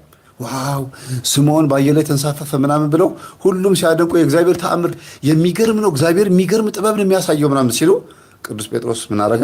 በስመ አብ ወወልድ ወመንፈስ ቅዱስ ሲያማትብበት፣ ሰይጣናቶቹ ሲያማትብባቸው ደንግጠው ሲሄዱ ጴጥሮስ ማነው ስምዖን ከላይ ተምዝረግዝጎ ወደቀና ተከሰከሰ።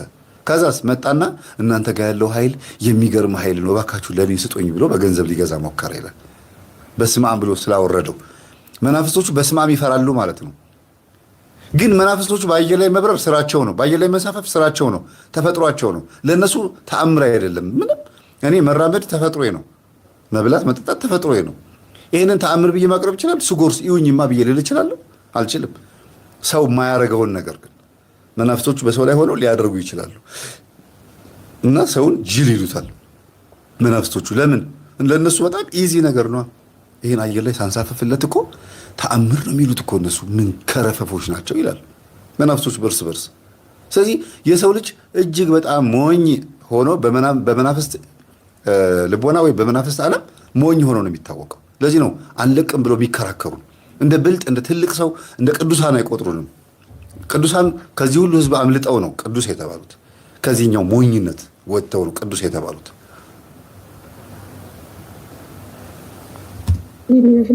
አስገብኛለች አስገብኝ።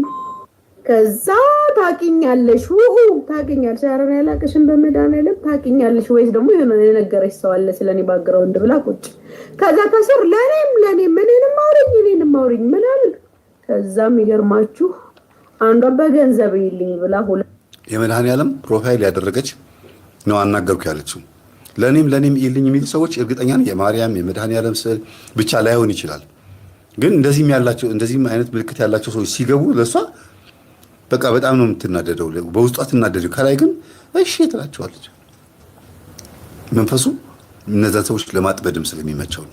ብር በአካውንት የጤው 0 ብር ላይ ያለው ከዛ ማውሪኝ ምናምን። ከዛም ይገርማችሁ አንዷ በገንዘብ ይልኝ ብላ 2000 ብር በአካውንት የጤው 0 ብር ላይ ያለው ከዛ እግዚአብሔር ነው ይሄን ነገር ባመጣው ብዬ ከዛ በነጋታውም ስገባ ተጨነኩኝ። ከየት አምጥቼው ነው የሰው ታሪክ? እኔ እኮ በፊት የማየው ነገር ውሸት ነበር የሚመስለኝ ብዬ ተጨነኩላችሁ።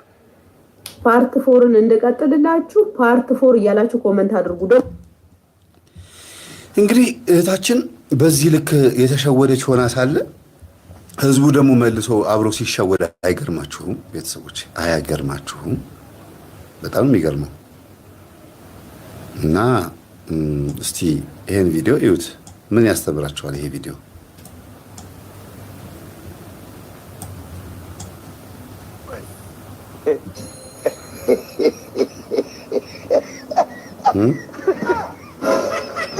ምን ያስተምራችኋል? ነብሩ ከርከሮ ጀርባ ላይ ተቀምጦ ሊበላ ሲገባ ከርከሮ ዞር ሲል ነብሩ ባዞ ተበላ። ያያችሁ ነው።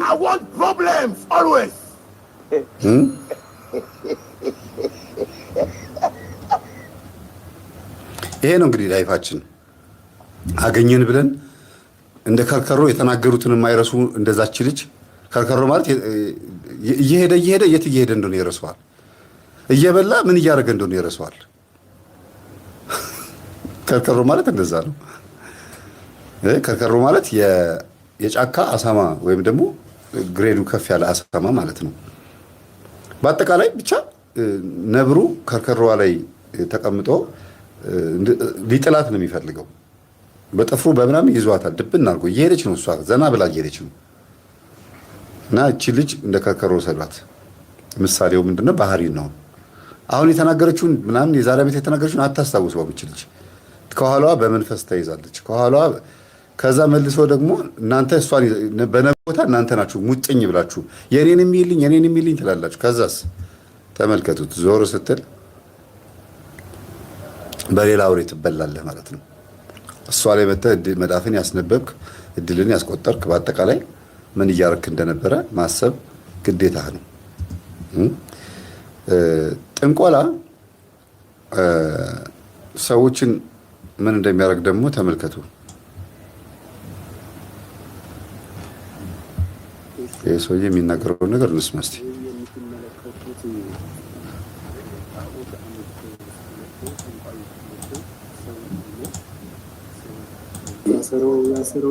ነፍሱ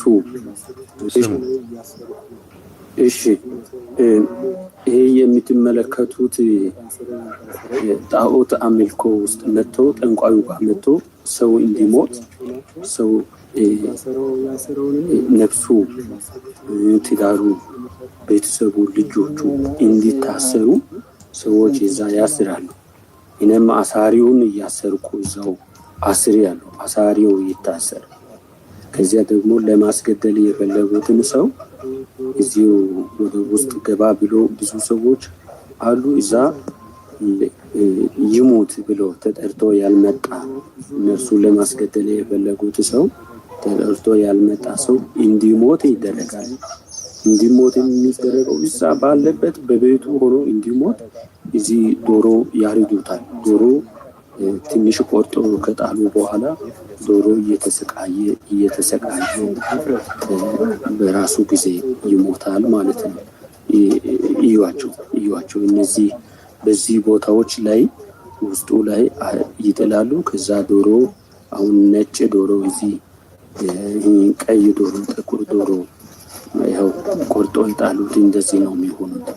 ይሄ ይገደላል፣ ይሞታል። እንደዚሁ መንፈሱ ያለው እዚህ ጫካ ውስጥ ስለሆነ አንገቱን የዶሮን የነጩን ዶሮ ጫጩት ዶሮ ቆርጠው ይጥላሉ። 3 አይነት አቆራረጥ አለ ነው የሚለው ሌላ ቪዲዮ ላይ ይቻለውና አንደኛ እንደዚህ ሙሉ ጫጩት አፏን ጭንቅላቷ ውስጥ ያስገባና የነጫትና ጫጩት ጭንቅላቷን ይዞ በኪሱ ይሄዳል። የተቀረውን ለመንፈሱ ይሰጠዋል። ሁለተኛ ደግሞ በእጅ ቆልሙሙ እንደዚህ መቁረጥ ነው።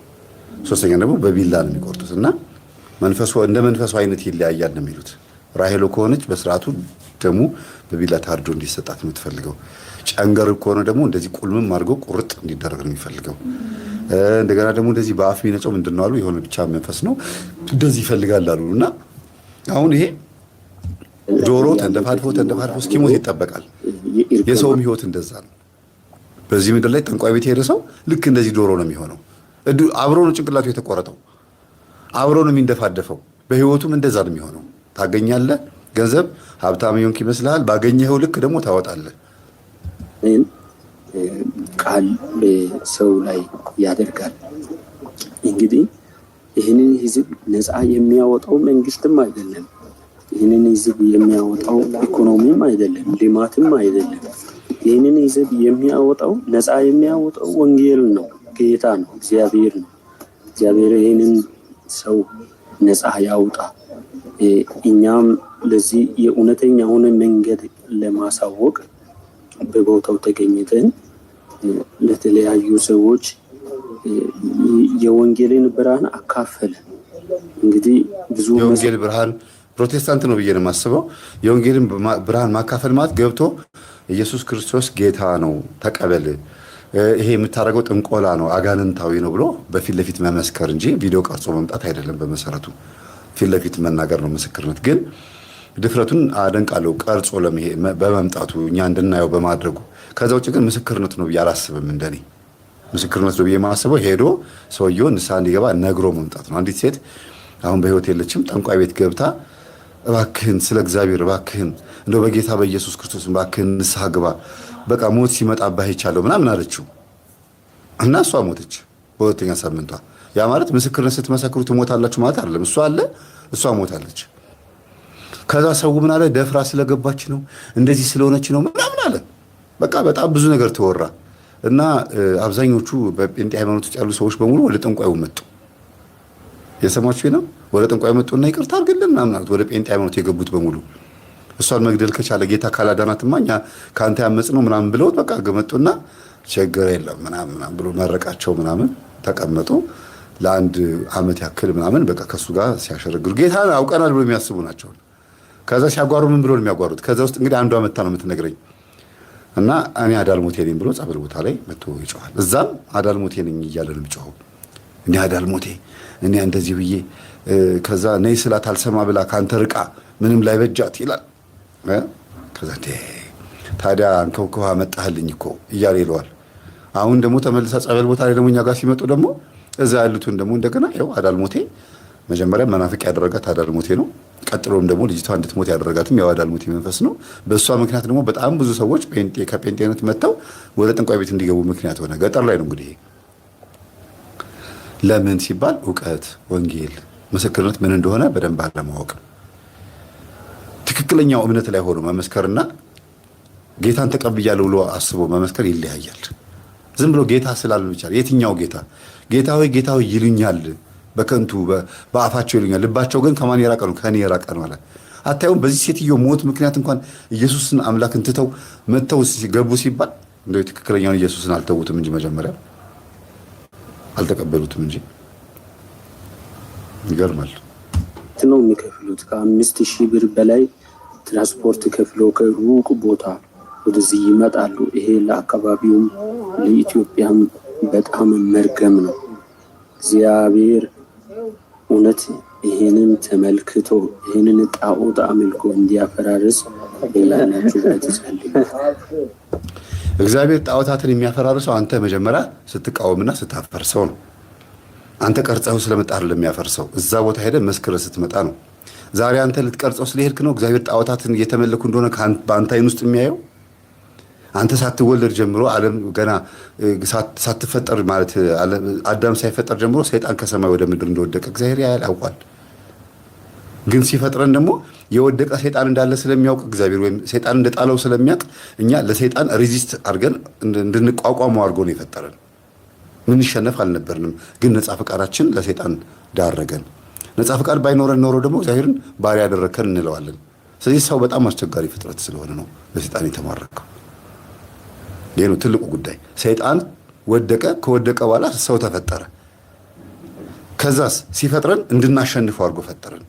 የሆነ ነው ለምሳሌ መኪና ሲሰራ መጋጫ የሚባል ነገር አለው። ከፊት ለፊት ሲጋጭ እንዳይጨራመት ቤተሰቡን ብትጋጭ ትጨራመታለች። አንዳንድ ዲፌንደሮች ደግሞ እነዚህ ዲፌንደር የሚባል መኪና አለ።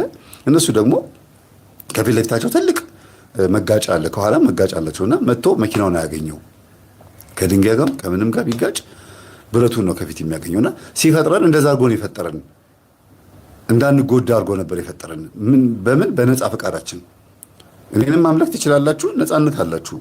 ይሄንን ብላ ይሄን አትብላ፣ ይቺን ብቻ እንዳትበላ፣ ሌላውን ግን እንደፈለክ ብላ ተብሎ የሚበላው በዝቶለት እንኳን ያልተፈቀደለት አንዱ ያልተፈቀደለትን የበላ ሰው ልጅ እና ሰው ወደ ያልተፈቀደው ነገር የሚሄድ የማዘንበል ባህሪ አለው። ግን ጸባዩ ሆኖ ማለት ባህሪው ሆኖ አብሮ ተፈጥሮት ሳይሆን ነፃ ፈቃዱ ባህሪውን ሸፍኖበት ነው። እና ወንድማችን ሄደህ ስለቀረጽክ አይደለም ምስክርነቱ። አንተ ሄደህ ስለቀረጽክም አይደለም እግዚአብሔር የዛን ቀን ጠንቋይን የሚቀስፈው። አንተ ስትቃወም አንተ ላይ ሆኖ እግዚአብሔር ይሰራል። በቃ ፈቃድህን ነው የሚፈልገው መጀመሪያ። እሺ እንግዲህ እዚህ ጋር ይሄንን ካየን አባታችን አቡነ ኤርሚያስ የሚነግሩን ነገር አለ። በጣም በደንብ አዳምጡ። አቡነ ኤርሚያስ የሚነግሩን ነገር ምንድነው? የሚያወሩን ስለ ካህናት ነው የሚለው ጽሑፍ ከተገለበጠባችሁ ከላይ ያለው ምንድነው አባታችን የሚያወሩት የሚለውን ነገር ጠቅለል አድርጌ መጀመሪያ ሐሳቡን ነው የምነግር፣ ከዛ ትሰሙታላችሁ። ለምንድነው ሐሳቡን የምነግራችሁ? ህዝቡን አላስተማርንም ማለት ነው።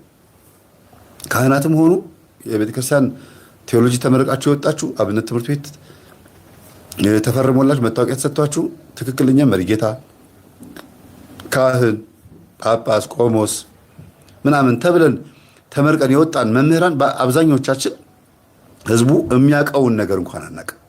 እንኳን ልናስተምረው ቀርቶ ህዝቡ የሚያውቀውን እንኳን አናውቅም። ጠቋር የሚባል መንፈስ አለ እያለ ህዝቡ እያመለከው የሚባል ነገር የለም ትሉታላችሁ። ራሱ እያመለከው እማዬ እኮ ጠቋር መንፈስን ጠርታ ሰው ትረግምበታለች፣ ስንደዶ ይዛ ሄዳ ሰውን እንደዚህ ጥላወጊ ምናምን አስወጋች እየተባሉ እየተነገራቸው ይሄ እኮ ዝም ብላችሁ እንደዚህ ስለምታስቡት ነው እንጂ ይሄ ባዕድ አምልኮ ነው የሚባለው እንጂ አይሰራም፣ በአንተ ላይ ስልጣን የለውም ምናምን ምናምን ምናምን እና ህዝቡ የሚያውቀውን እንኳን አታውቁም።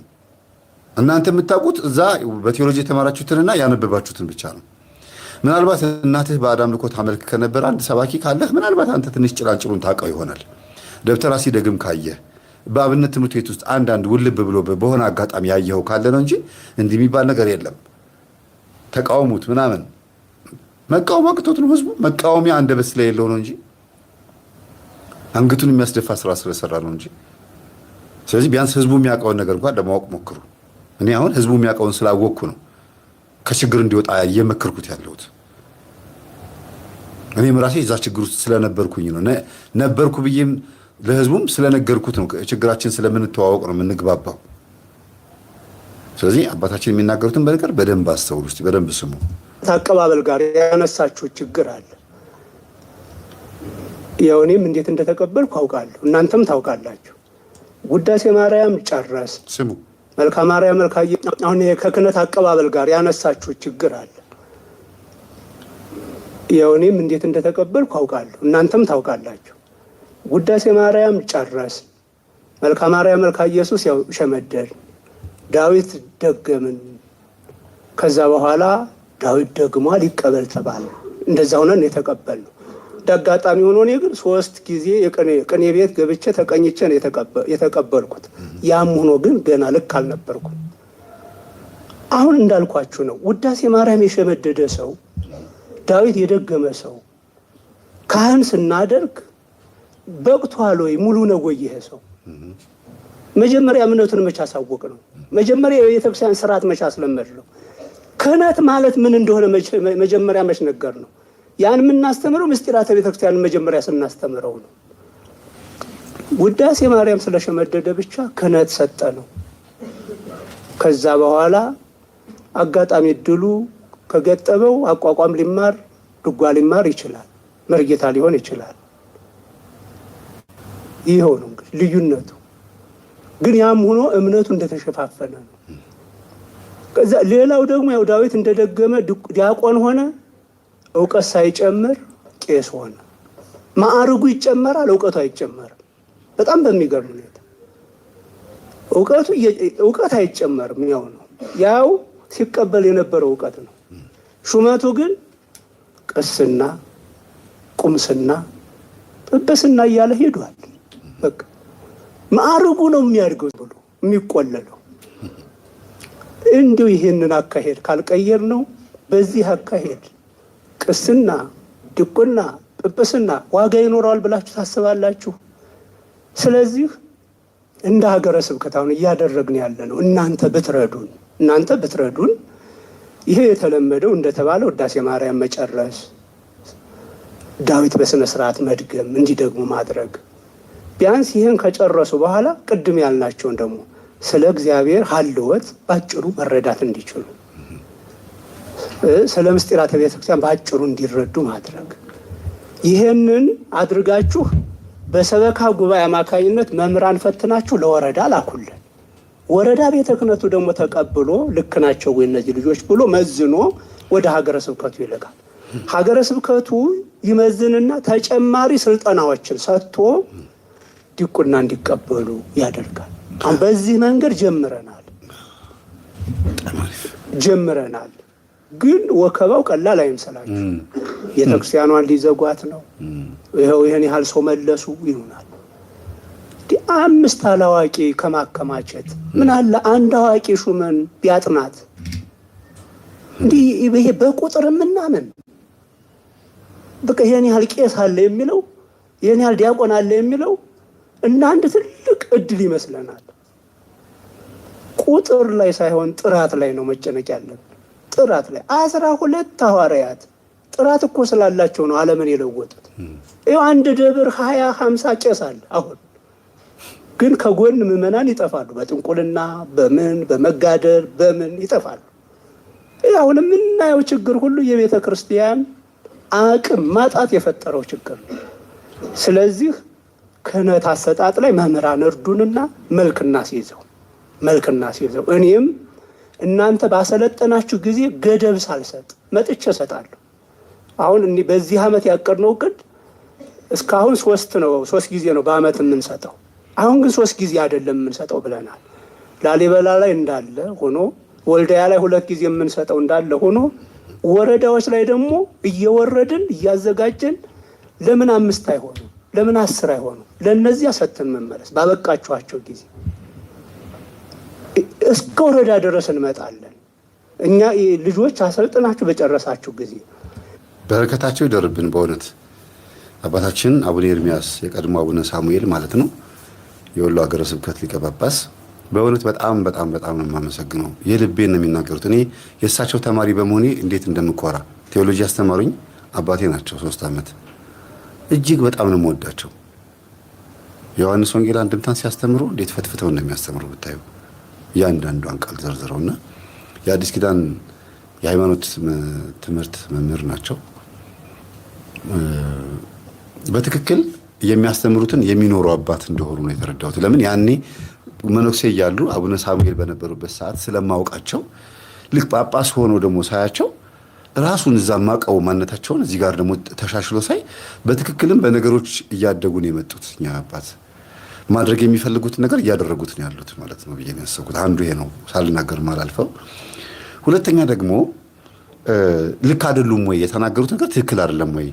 በማዕረግ እንጂ ከፍ ከፍ ያሉት አባቶቻችን ዜማውን፣ ቅዳሴውን፣ አቋቋሙን ባወቀ ማንነታቸው አንድ መናፍቅ በአዳራሽም መጥቶ በቤተ ክርስቲያንም መጥቶ በሆነ ቦታ መጥቶ ሊከራከር ቢል መከራከር ይችላሉ ወይ?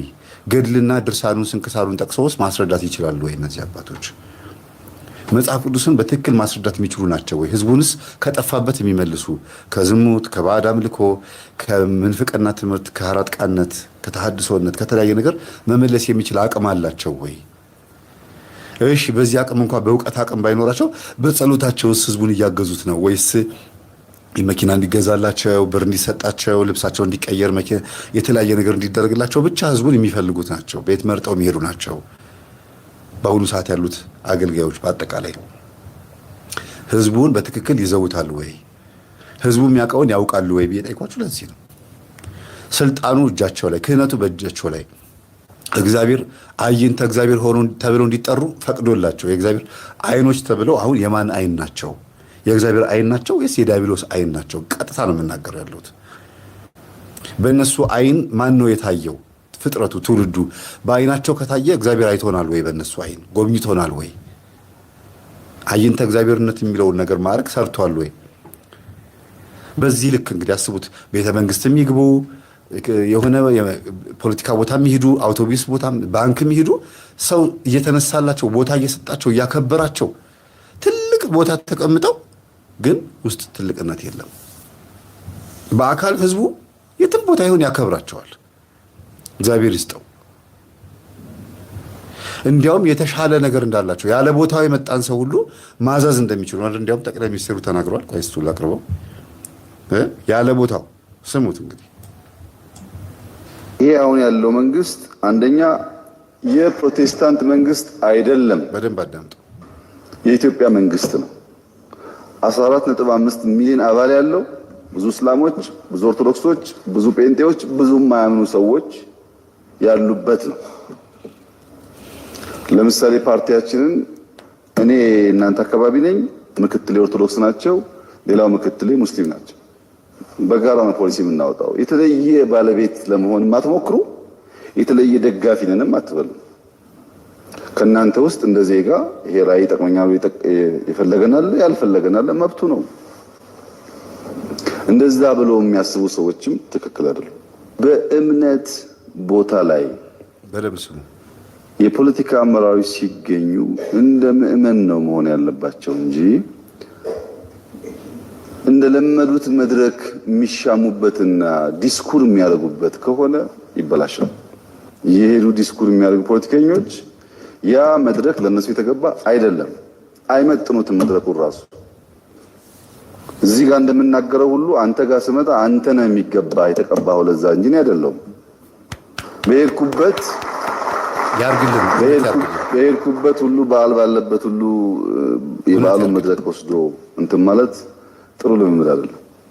ለዛ መድረክ ክብር ከማጣት የመጣ እውነት ያርግልኝ። ቆይ ደግሞ አንግቢ ያለሽ እንዴ ትቀሽቀሽልሽ።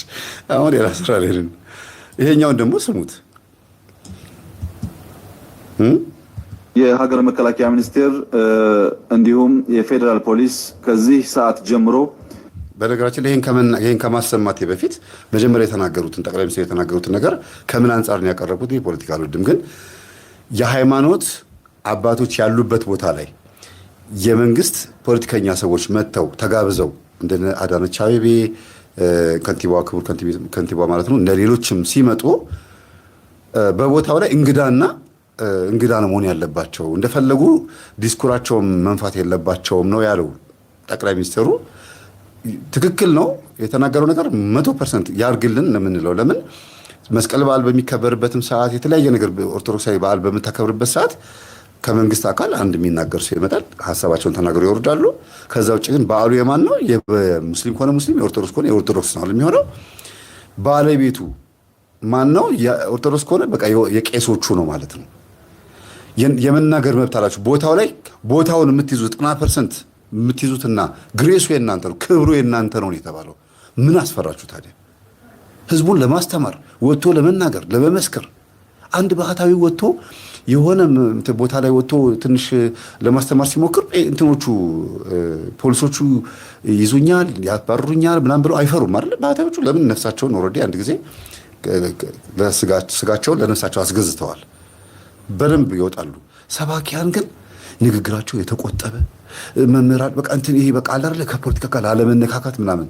እውነት ከሆነ ወንጌል ትክክል ከሆነ ወንጌል የምናስተምረው በትክክል መንግስት ካጠፋ በመናገራችን ምንም ነገር አይለንም። ይኸው ራሳቸው እየተናገሩ ነው።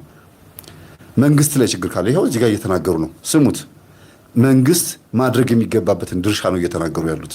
ቤተ ክርስቲያን ምዕመናኖቿን ሰብስባ ቅዳሴ ከማሰማት ውጪ ወንጌል ለማስተማር ከሰበሰበች በኋላ ታቦትም አቆማ ምንም አድርጋ ህዝቡ በትክክል የሚገባውን ትምህርት ግን እያገኘ አይደለም ነው የኔ አባባል። ትልቁ ነገር ስሙ እስቲ።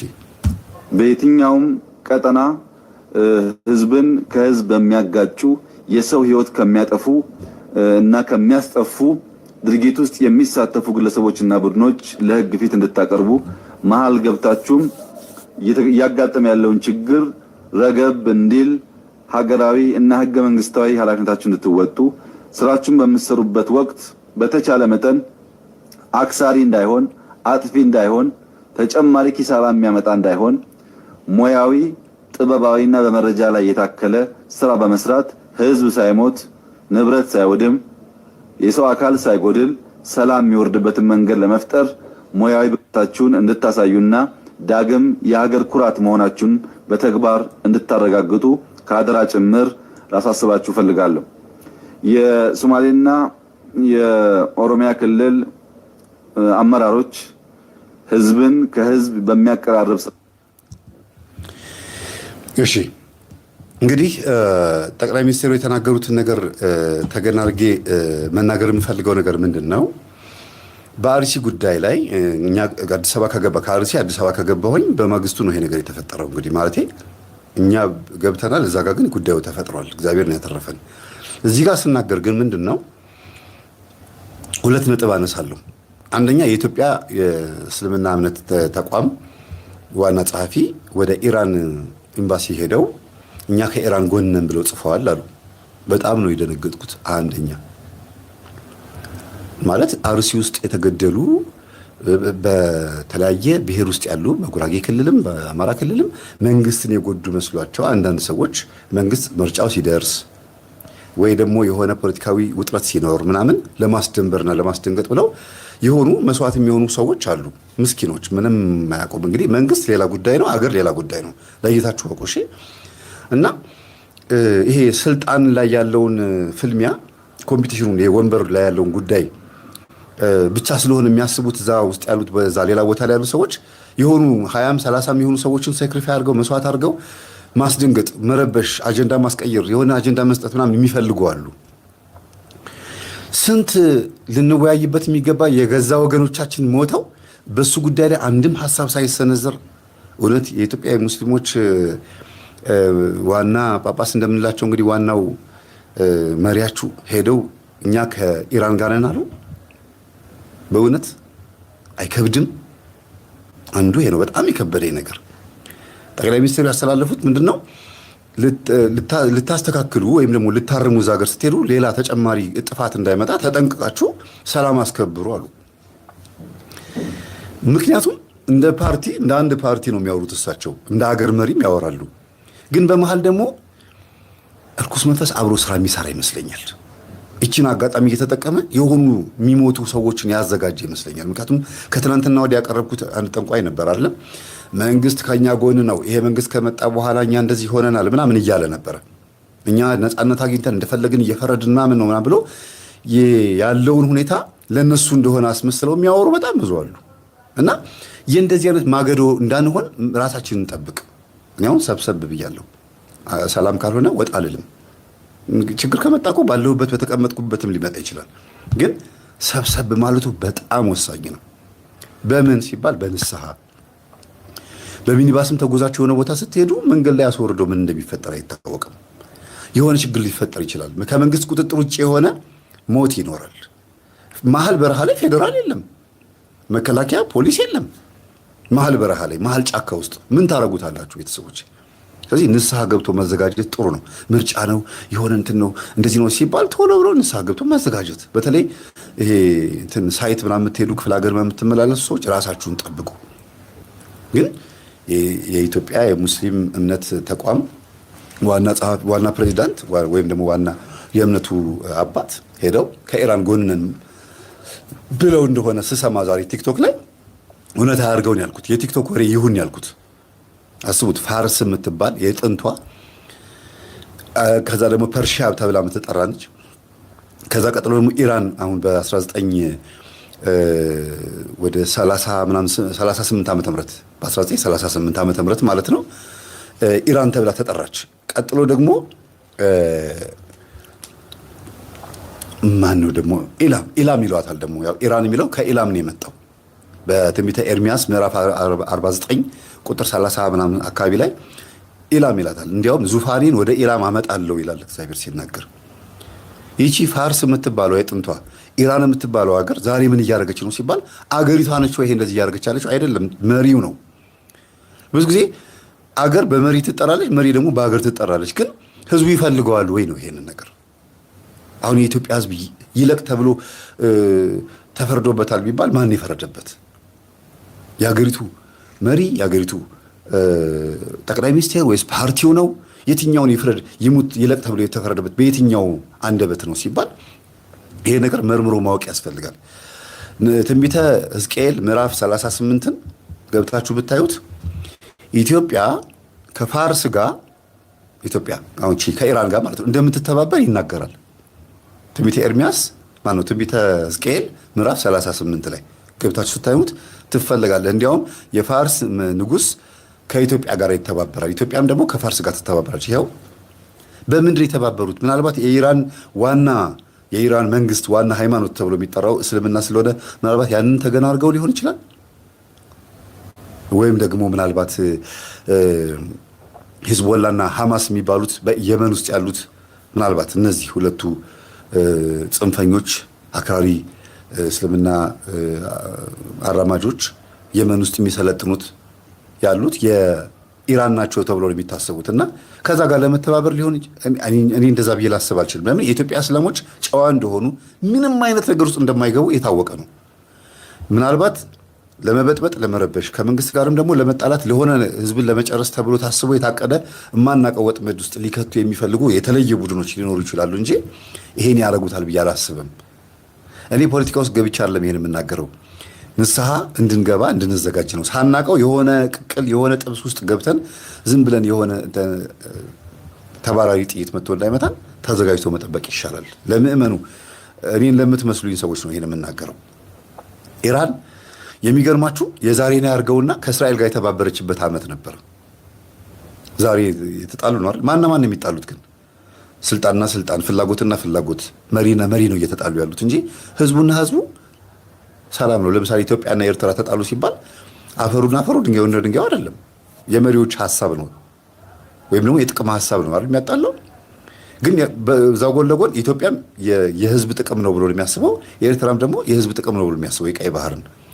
በዛ መካከል ግን ምንም የማያውቀው ህዝብ በመሀል ጫካ ውስጥ የሆኑ ህዝቦች ሞቱ፣ ከዛ እየተባለ ደረት እየተመታ ሞቱ ሲባል እንሰማለን። ከተማ ውስጥ ያለው ሰው ምንም ነገር አይሆንም፣ ምንም እየገጠመው አይደለም። እየሞተ ያለው ምንም ጦርነት መነሳቱን የማያውቁ ምን ተብሎ ነበር ምን መጣብን ይላል። ሞባይል የሌላቸው መረጃው የሌላቸው ምንም የማያውቁ ሰዎች ናቸው እየሞቱ ያሉትና ይሄ መረጃ ለእነሱ ብታደርሱላቸው ብዬ የማስበው ለዛ ነው። እና ኢራን እጅግ የሚገርም የሆነ በዓለም ላይ ትልልቅ ስራዎችን ሰርታለች። እግዚአብሔር ተጠቅሞባታል። ለምሳሌ ቂሮስ የሚባል ንጉስ ተነስቶ ነበረ። በትንቢተ ኢሳይያስ ምዕራፍ 45 ቁጥር 1 ላይ ቂሮስ የሚባል ንጉስ እንደሚነሳ ምንድን ነው የተቋረጠው?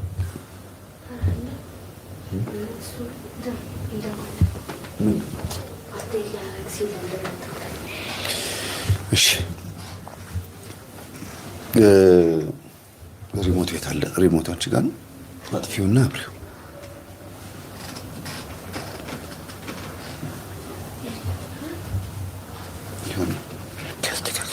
ይቅርታ ቲቪ ከኋላ ስለጠፋብኝ ነው።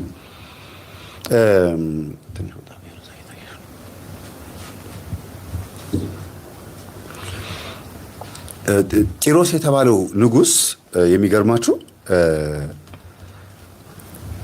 እሺ ታንኪዩ ጢሮስ የተባለው ንጉስ የክርስቶስ ምሳሌ ሆኖ መጥቷል። ልክ ሙሴ በበረሃ ላይ በኮረብታ ላይ እባቡን ስቀልና ህዝቡ ከእባብ በመነደፉ ምክንያት ስላለቀሰ እባቡን አተኩሮ ሲመለከቱት ይድናሉ ተብሎ ያ የነሐስ እባብ የክርስቶስ ምሳሌ ሆኖ እንደነበረ ሁሉ የጢሮስ የፋርስ ንጉስ ጢሮስ የሚባለው ወይም ቂሮስ የሚባለው እኛ ቂሮስ ሁለት ይሉታል። ቂሮስ ነው በብዛት የሚባለው። ይሄ ንጉስ የክርስቶስ ምሳሌ ሆኖ ምን ሆኗል ታይቷል። ገና ከመወለዱ ከ100 ዓመት በፊት አስቡት። ከመወለዱ ከ100 ዓመት በፊት ኢሳይያስ በትንቢተ ኢሳይያስ ምዕራፍ 45 ላይ አንድ ንጉስ አስነሳለሁ ከኢራን ማለት ነው። አስቡት ከፋርስ አስነሳና ህዝቡን ወደ ብርሃን ያመጣል፣ ከምርኮ ያድናቸዋል፣ ከባርነት ያወጣቸዋል ምናምን ተብሎ ተነገረ። ግን የኢራን መንግስት ነው። የሜዶን ወይም ሜግዳ ወይም ሜዳ ተብሎ የሚጠራል ህዝብ አለ። የያፌት ዘሮች ናቸው ባይዘው ኢራኖች ወይም ፋርሶች ያፌታውያን ናቸው። ዘፍጥረት 10 ላይ ገብታችሁ ብታዩት የኖህ ቤተሰብ የኖህ ዘር ይልና ያመጣና ያፌትም እገሌን ወለደ ይልና እዛ ላይ ያመጣዋል። እዛ ላይ ፋርስን ያመጣዋል። ፐርሺያ ዛሬ ብለን የምንጠራት ወይም ደግሞ የዛሬ 80 ምናምን 83 ዓመት አካባቢ ላይ ፋርስ ተብላ የምትጠራው ነገር አገሪቷ በዛ ነው የምትጠራው፣ በፋርስ ስም ማለት ነው። እና ኤላም ተብሎ የሚጠራው እዛ ውስጥ ነው ያለው። ኤላም ተብሎ ይጠራል። ያ ኤላም ተብሎ የሚጠራው ሰውም የድሮ የኢራን ስም ነበረ። አሁን ወደ ዋናው ስመጣላችሁ ይሄ ንጉስ ተሰደው እስራኤላውያን በፋርስ ውስጥ ሲመጡ በፍጹም እስራኤላውያን ባርነት አይገባቸውም፣ አምላካቸው ማምለክ ይችላሉ። ልክ እንደ ቆስጠንጢኖስ ንጉስ ማለት ነው በአዲስ ኪዳን ላይ እንደነበረው አምላካቸው ማምለክ አለባቸው፣ መስገድ ይችላሉ፣ መጸለይ ይችላሉ ብሎ ነፃነት የሰጣቸው ንጉስ ነው ቂሮስ። የኢራን መንግስት ነው፣ ባለውለታቸው ነው። የመጀመሪያው በዓለም ላይ የአህዛብ መንግስት ሆኖ እግዚአብሔር የወደደው እንዲወለድ የፈቀደለት። እንዲያውም እግዚአብሔር በሱ የተመሰለ ንጉስ ቢኖር ቂሮስ ነው፣ የኢራኑ ንጉስ ነው። የሚገርማቸው ነገር በአሁኑ ሰዓት ህዝቡ የአይሁዲ ህዝብ ማለት ነው ንጉስ ቂሮስን ያመሰግኑታል። ስልጣን ላይ ያለው ደግሞ መንግስት ላይ ወይም ደግሞ ስልጣን ላይ ያለው ወይም ማን ነው የምትሉት? አሁን ያለው መንግስት ሲስሙን ንገሩኝ በእናታችሁ።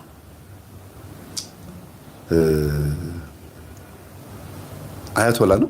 አዎ አያቶላ እንግዲህ በ79 ዓመተ ምህረት መፈንቅለ መንግስት አድርጎ ነው የመጣው። ይሄኛው መፈንቅለ መንግስት አድርጎ የመጣው መንግስት ወይም ደግሞ ፕሬዚዳንት ወይም ንጉሱ ደግሞ ፈጽሞ እስራኤልን የማይወድ ነው የሆነው።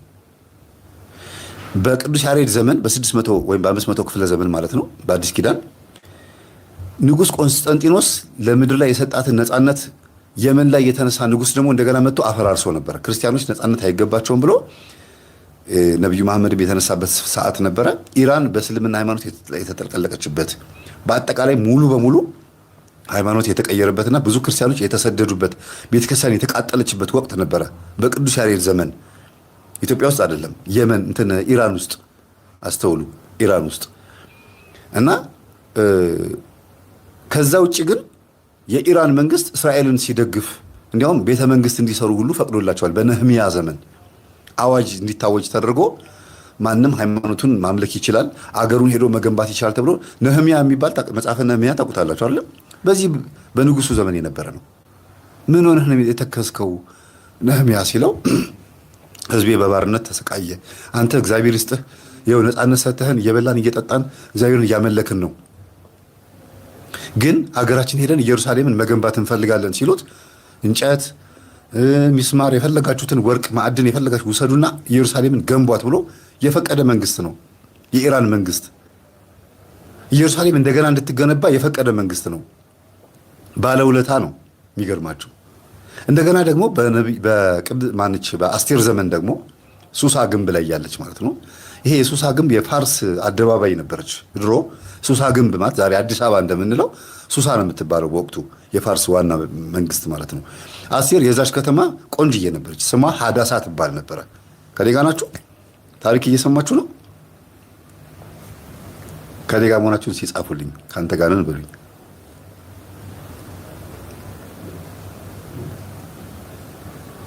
አዎ ከአንተ ጋር ነን። ከኔ ጋር መሆናችሁን ማወቅ ፈልገው። ልክ ስለ ፖለቲካ ማውራት ሲጀምር 992 ሰው ገባ። 1483 ሰው ገብቶ ነበረ። ቻው። እኔ ስለ ሰላም ነው እያወራ ያለሁት። እና ሀዳሳ ነበር ስሟ። ከዛ ንጉሱ ነው እንግዲህ ይሄ አርጤምስስ የሚባለው ንጉስ አስቴር ብሎ ስም ያወጣላት ንጉሱ ነው እንጂ ሚስቴ ነሽ፣ ከመቶ ምናምን ሚስቶች ውስጥ መካከል አንዷ ነሽ፣ በቁንጅናሽ ተመርጠሻል፣ በጸባይሽም ደግሞ የተወደድሽ ነሽ ብሎ ያላት ማለት ነው። እና መጽሐፍ አስቴር ላይ የአይሁድ ህዝብ በኢራን ውስጥ ወይም በፋርስ ወይም በፐርሺያ ውስጥ ማለት ነው ወይም ደግሞ ኤላም ተብላ በምትጠራው ሀገር ውስጥ እንዴት ተከብረው ይኖሩ እንደነበረ ማሳያ ነው። ግን ሃማ የሚባል በማን ስልጣን ብዬ ልግበላችሁ? ሃማ ማለት ዛሬ ምናልባት የመከላከያው ሚኒስቴር ብርሃኑ ጁላ ብላችሁ ሰዱት። እሺ፣ በዛ ልክ ያለ ሰው ነው ሃማ። ዋና ሚኒስቴር በሉት፣ የጦር ሚኒስቴር በሉት። ወደ ከተማ ሲወጣ በፈረስ ላይ ተቀምጦ ሲሄድ ሁሉም ሰው ጎንበስ ብሎ እንዲሰግድለት የሚፈልግ ሰው ነው ሃማ። ከዛ ህዝብ መካከል ግን የአስቴር አጎት መርዶኪዮስ የሚባል ምስኪን ሰው አልሰግድም፣ እኔ የምሰግደው ለኤልሻዳይ ለእግዚአብሔር ብቻ ነው የምሰግደው ብሎ ኮራ ብሎ ቆሞ ሃማ ሲያልፍ ያየዋል። ይሄ ማን ነው የማይሰግደው? ይሄ ሁሉ ሰው ሰግዶልኝ ይሄ ሰው ለምን ነው የማይሰግድልኝ ብሎ አሽከሮቹን ሲጠይቃቸው አይሁዳዊ ነው፣ ትዕቢተኞች ናቸው እኮ እነሱ ምናምን ብሎ ነገሩት። ልክ ዛሬ ኢትዮጵያ ህዝብ ኩሩ ነው፣ አማራ ኩሩ ነው ምናምን እንደሚባለው አይነት ነገር ማለት ነው። እና እንደዛ ነው ምናምን ብለው ሲነግሩት እንዴት ነው የማይሰግድልኝ አሳየዋለሁ አለና የገዛ ግቢው ላይ ሃማ በግቢው ገብቶ መስቀል አዘጋጀ። መርዶኪዮስ ሊያሰቅለው እኮ ነው። ከዛ የእስራኤል ህዝብ ወይም አይሁዲ ወይም ዕብራውያን የሚባል በሙሉ መሞት ማለቅ አለበት ተብሎ የሞት ደብዳቤ ተጻፈ ይላል። የሞት ደብዳቤ ግን የጻፈው ሃማ ነው። ዋናው የኢራን ወይም የፋርስ ንጉስ አርጤምስስ ይሄን ነገር አላዘዘም እና በፍጹም አስቴር ይሄን ነገር ከምንድን ነው የሰማችው? ከመርዶኪዮስ ነው። መርዶኪዮስ በጣም ደንግጦ አስቴር እባክሽን አንድ ነገር ስሚ፣ ህዝባችን ሊያልቅ ነው።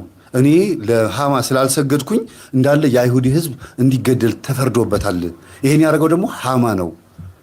እባክሽን ንጉሱ ጋር ግቢና ንገሪልኝ፣ ጾሚ ጸልይ አላት። እሺ ብላ ገብታ 3 ቀን ጾመች ጸለየች። ላሳጠረው ታሪኩን 3 ቀን ጾመች ጸለየች፣ ሰገደች። እግዚአብሔር ሆይ ወደ ንጉሱ ስገባ ግርማ ሞገስ ሁነኝ፣ ምክንያቱም ንጉሱ ሳይፈቅድ እኔ ከገባሁኝ ይገደላለሁ። ንጉሱ ሳይፈቅድ አንዲት ሴት ገብታ ባቷን ማሳየት አትችልም፣ እንደው ማውራት ራሱ አትችልም። እኔ አስቴር እግዚአብሔርን ይዤ እገባለሁ ብላ ጸለየች፣ ሰገደች። ወደ ንጉሱ ስትገባ አስቴር እንዴት ነሽ አላት። እግዚአብሔር ግርማ ሆኗት ስለገባች አልተቆጣትም። ምን ፈልገሽ ነው አላት። እራት ጋብዣለሁ፣ ነገ እራት እንድትበላ እፈልጋለሁ። ስትመጣ ግን ብቻህን እንዳትመጣ ከሃማ ጋር አለችው፣ ከሚስቴርህ ጋር አለችው። እሺ ዋው ሚስቴ እጅግ በጣም አመሰግናለሁ ብሎ ሸኛት። በማግስቱ መጣች። አሁንም በላ ጠጣ። እንደገና በሚቀጥለው ጊዜም እንደዚሁ እራት ጋብዣለሁ ብላ በሳምንቱ ጋበዘችው። የሞት ደብዳቤው ተጽፎ ግድያ የሚጀምረው በ17 ነው። እሷ እራት እየጋበዘች ያለችው በ10 ነው። ላይምሯችሁ እንዲገባችሁ ብዬ ነው። እሺ መቀይረው በ17 አይሁዳውያን በሙሉ እንዲገደሉ ታዞ እስከ ኢትዮጵያ ጥግ ድረስ ደብዳቤው ተልኳል ይላል መጽሐፍ አስቴር ላይ። እስከ ኢትዮጵያ ዳርቻ ድረስ አይሁድ የሚባል በሙሉ ይለቅ፣ ይጥፉ፣ ዘራቸው እንዳይገኝ ተብሎ ነበረ። ዛሬ አይሁዳውያን በሙሉ በህይወት እንዲኖሩ ባለውለታቸው ከሆነ ንጉስ መካከል አንዱ የኢራን መንግስት ወይም የኢራን ንጉስ አርጤክስ ነው። የሚገርማችሁ በጣም የሚገርመው ነገር እና እግዚአብሔር በኢራን ነገስታት ላይ ሆኖ አይሁዳውያንን እጅግ በጣም ተንከባክቧቸዋል፣ እሽሩሩ ብሏቸዋል፣ አሞላቋቸዋል። አንዳንድ ዘመናት ላይ ማለት ነው። እንደዚህ ተቀማጥለው የሚኖሩበትም ዘመን ነበረ። አስቴር ንጉሱን ከነገረች በኋላ ሁለተኛ ላይ ስትጋብዝ ወራት አስቴር ግን የሆነ የፈለግሽው ነገር ያለ ይመስላል፣ ምን ፈልገሽ ነው ሲላት፣ ህዝቤ፣ ወገኔ ዕብራውያን፣ እኔ ዕብራዊ አይደለሁ አለችው። አዎ እኔ ሚስትህ ነኝ አይደል? አዎ። ለምን ህዝብ ያልቃል? ለምን ሞት ይፈረድበታል አለችው። ማን ነው የሚስቴን ህዝብ የሚጨርሰው ብሎ አርጤክስስ ሲናገር ያንተ ሚኒስቴር ሃማ ነው አለችው። ሃማ እንግዲህ ሃማ እዛኛው ክፍል ነው ያለው። ለብቻህን አልንገርህ ብላ ነው ወደዚህ ይዛ የመጣችው አስቴር ማለት ነው። አዳምጡ በደንብ። ከዛ ንጉሱ ተናደደ። ግን ሄዶ ሃማን አልተቆጣው። ዝም ምን ያለው እንትን ሴራ ሲሮበታል። የሚስቴን ዘሮች ሊጨርስ አለ ንጉሱ። በዚህ ልክ ነበር የሚያስቡት ነገስታቶቹ። አያችሁ ኢራን መንግስታት አስቴርን ስለሚወዳት ብቻ ሳይሆን ህዝቡ ጨዋ እንደሆነ ያውቅ ነበረ። በወቅቱ እግዚአብሔርን የሚፈራ ህዝብ ነበረ። ተረግጦ የሚኖርም ህዝብ ስለነበረ ነው። የሚገርማችሁ እና በጣም የሚገርመው ነገር ዛሬ ላሉት አይሁዳውያን በዓለም ላይ ላሉት አይሁዳውያን እኮ በህይወት ለመኖር ምክንያት የሆነችው አስቴር ናት። የአስቴር ድፍረት ነው። አስቴር ደፍራ ባትገባ ኖሮ እስካሁን አይሁዳ የሚባል ነገር በዓለም ላይ አይኖርም ነበር። አልቀው ነበር እኮ በሃማም ደብዳቤ በሞት ደብዳቤ በዳቢሎስ ደብዳቤ የሞት ደብዳቤ ተጽፎብን ነበረ ማለት ይቻላል። ለምን እኛም የአይሁዲዎች ውጤት ነን እኮ አይደል እንዴ? በወቅቱ እኮ የአይሁዲ እምነት ተከታዮች ነበር እኛ ኢትዮጵያውያኖች። በህይወት ለመትረፋችን ምልክት የሆነችን አስቴር ናት። ንጉሱም ጭምር ነው ማለት ነው። የኢራን ንጉስም ጭምር ነው። ይሄን ከግንዛቤ ውስጥ መክተት አለባችሁ። ከዛ ንጉሱ እንቅልፍ እምቢ አለው። በጣም እንቅልፍ አስጨነቀው። በቃ እስኪነጋ ድረስ እንቅልፍ እምቢ ሲለው ሌሊት 9 ሰዓት ተነሳና ላይብረሪ ገባ። መጽሐፉ ላይ እንደሚናገሩ መጽሐፍ አስቴር ላይ ከዛ መጽሐፍ ሲያገላብጥ ንጉሱ የዛሬ ዓመት በመርዝ ሊገደል ሲል 2 ሰዎች በመርዝ ሊገሉት ሲወያዩ አንድ ምስኪን ሰው የመርዶኪዎስ የሚባል ምስኪን ሰው የቤተ መንግስቱ በር ላይ ሆኖ ሰምቷቸው መጥቶ አጋልጦ ንጉሱን ከሞት አትርፏል ተብሎ ተጽፎ አገኘ። እንዴ ለዚህ ምስኪን ሰው ምን ተደርጎለታል አለ። አረ ምንም ጌታ ሆይ አሉት። ንጉሱ አይሉት በሉ ሲነጋ አንድ ማዘው ትእዛዝ አለ አለው ንጉሱ። ነጋ፣ ሁሉም ተሰበሰበ። ሃማ አለው መቶ አለቃውን ወይም ደግሞ ሚኒስቴሩን ማለት ነው። አቤት ንጉስ ለወደደው ምን ይደረግ አለው። ሃማ ደግሞ ለራሱ መስሎት በንጉሱ ፈረስ ላይ ተቀምጦ የንጉሱን ካባ አድርጎ ንጉሱ ከሚወዳቸው ዋና ከሚባሉ አለቆች መካከል የፈረሱን ልጓም ይዘው ከተማ ለከተማ ነጋሪት እየተጎሰመ እልል ይባልለት አለ ለራሱ መስሎት። በጣም ጥሩ ብለሃል።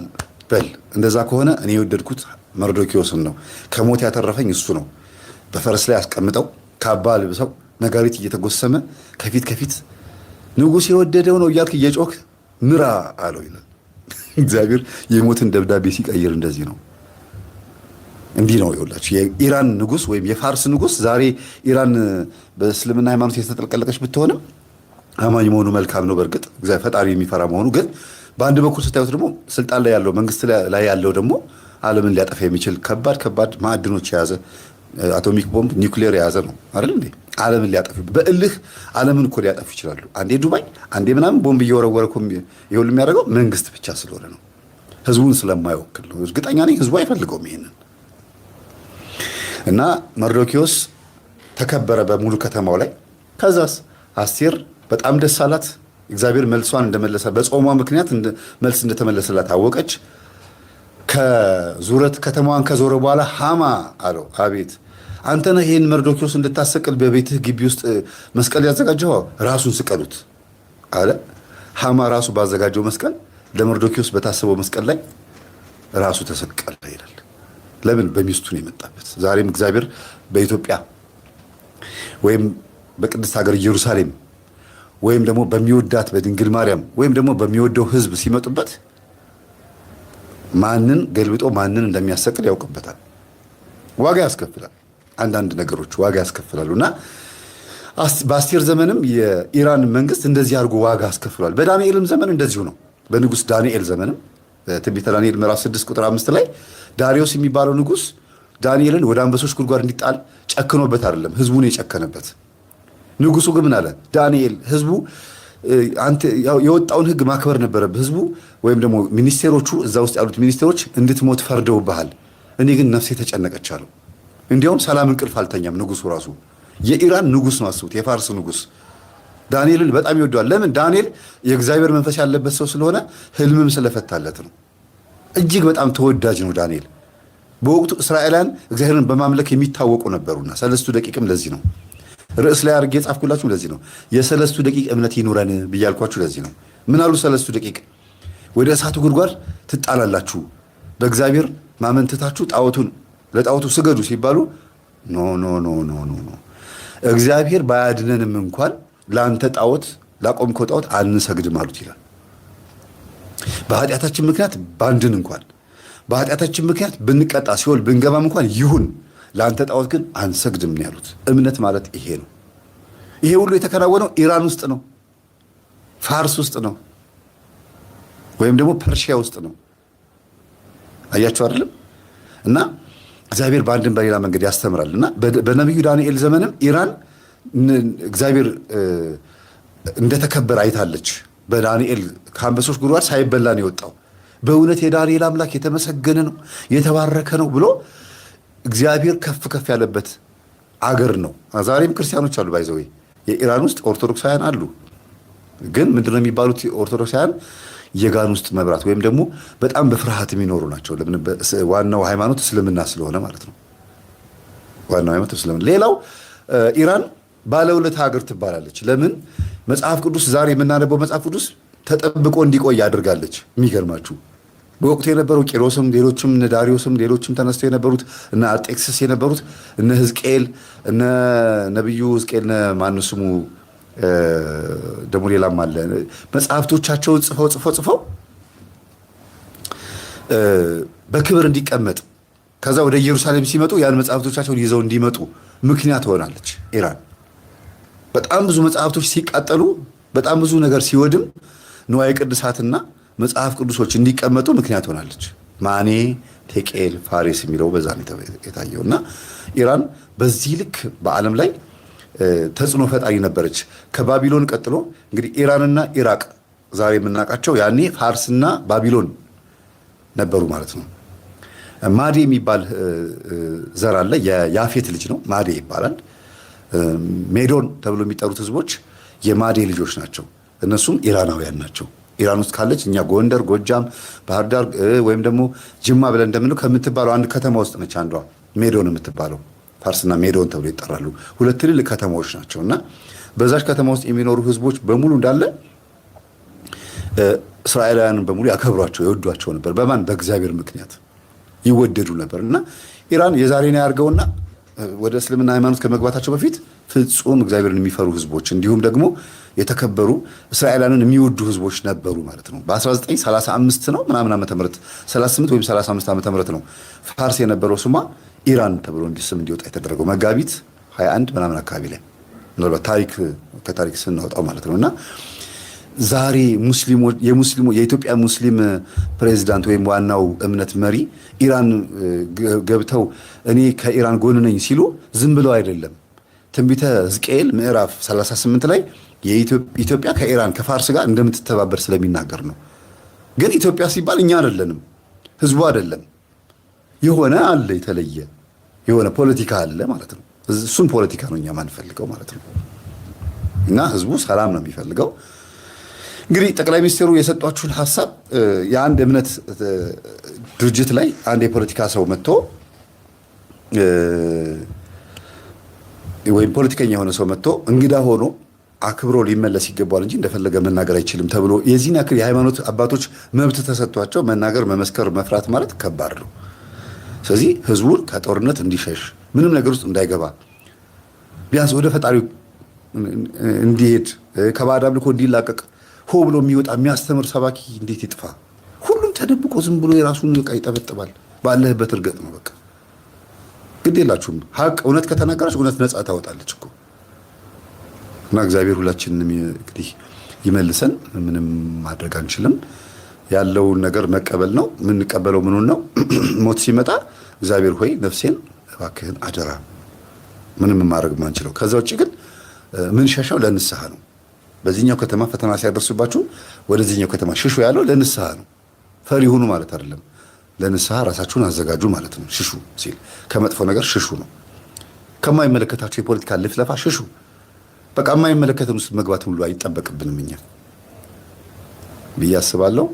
በጣም ይቅርታ። 3 ሰዓት ከ7 ደቂቃ ነው አየር ላይ የቆየሁት። በጣም ይቅርታ። ጨርሻለሁ። 935 ሰው አየር ላይ ያለ ግን 1545 ሰው ገብቶ ነበረ።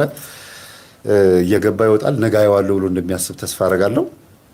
ነገ በሌላ ፕሮግራም እንገናኛለን። ምናልባት ቀረጻ ነው የምውለው። ካለከብኝ ነገ ላይቭ ገባለሁ።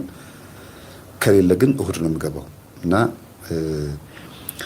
ተርቢኖስ የጉዞ ወኪል ወደ በርሜል ጊዮርጊስ ጉዞ አዘጋጅቷል። መጋቢት 5 0918181867 0910101073 መታችሁ ተመዝገቡ።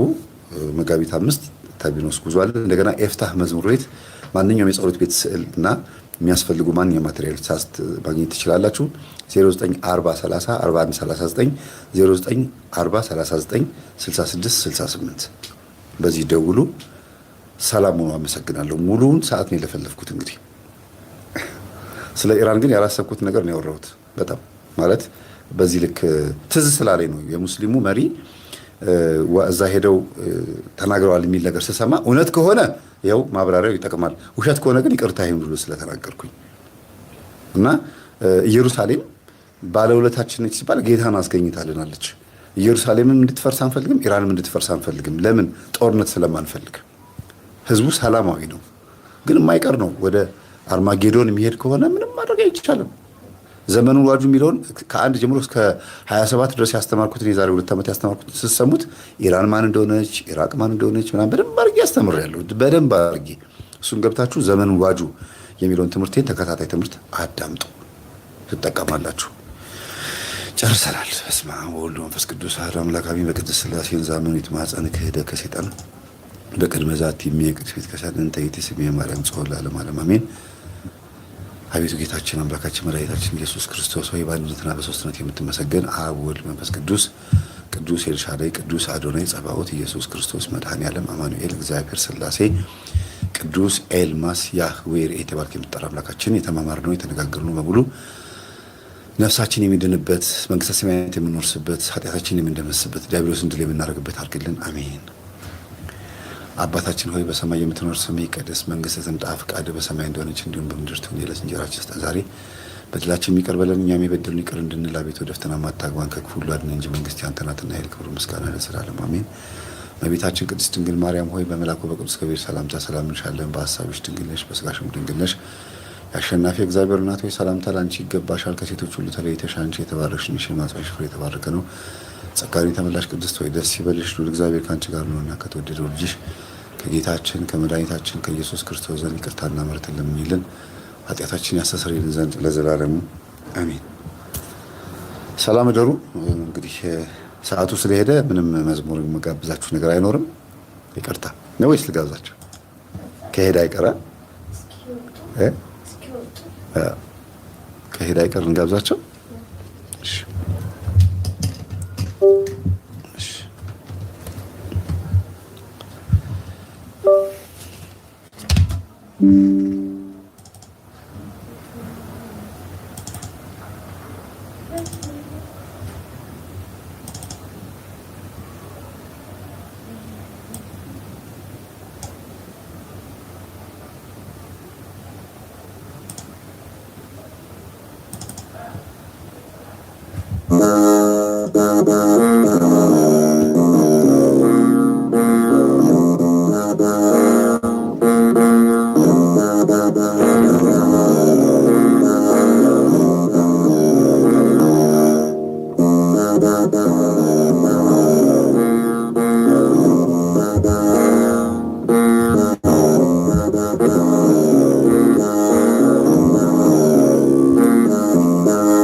ሐዘኗ ጥልቅ ነው በጌታ መገረፍ ደሙ ሲፈስበት ሥጋው ተቆረሰ ሊጦስ ስራ ወድቆ ለአዳም ልጅ ፍጥረት ድንግል ማርያም አለቀሰች ልጄ አንድ ልጅ አለች። ድንግል ማርያም አለቀሰች ልጄ አንድ ልጅ አለች።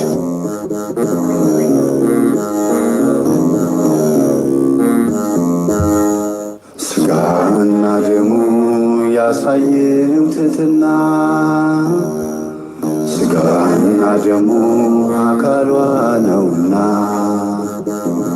ስጋና ደሙ ሚስጥር የታየበት ስጋና ደሙ ሕይወት ነው በእውነት ስጋና ደሙ ለእኛ ዕውቀት ሆነ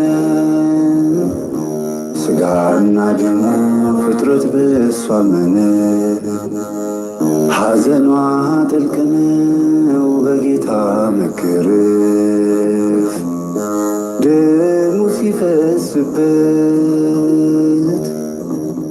ስጋው ተቆረሰ ሊጦስ ተራ ወድቆ ለአዳም ልጅ ፍጥረት ድንግል ማርያም አለቀሰች ልጄ አንድ ልጄን አለች ድንግል ማርያም አለቀሰች ልጄ አንድ ልጄን አለች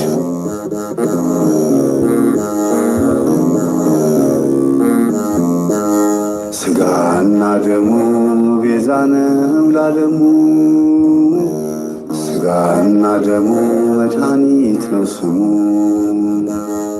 ስጋና ደሙ ይረቃል ይጠልቃል ስጋና ደሙ ከራስ ያስታርቃል ስጋና ደሙ የፍቅር አርማ ነው ስጋና ደሙ አምኖ ላወቀው ሰው ሐዘኗ ጥልቅ ነው በጌታ መገረፍ ደሙ ሲፈስበት ስጋው ተቆረሰ ሊጦስ ተራ ወድቆ ለአዳም ልጅ ፍጥረት ድንግል ማርያም አለቀሰች ልጄ አንድ ልጄን አለች ድንግል ማርያም አለቀሰች ልጄ አንድ ልጄን አለች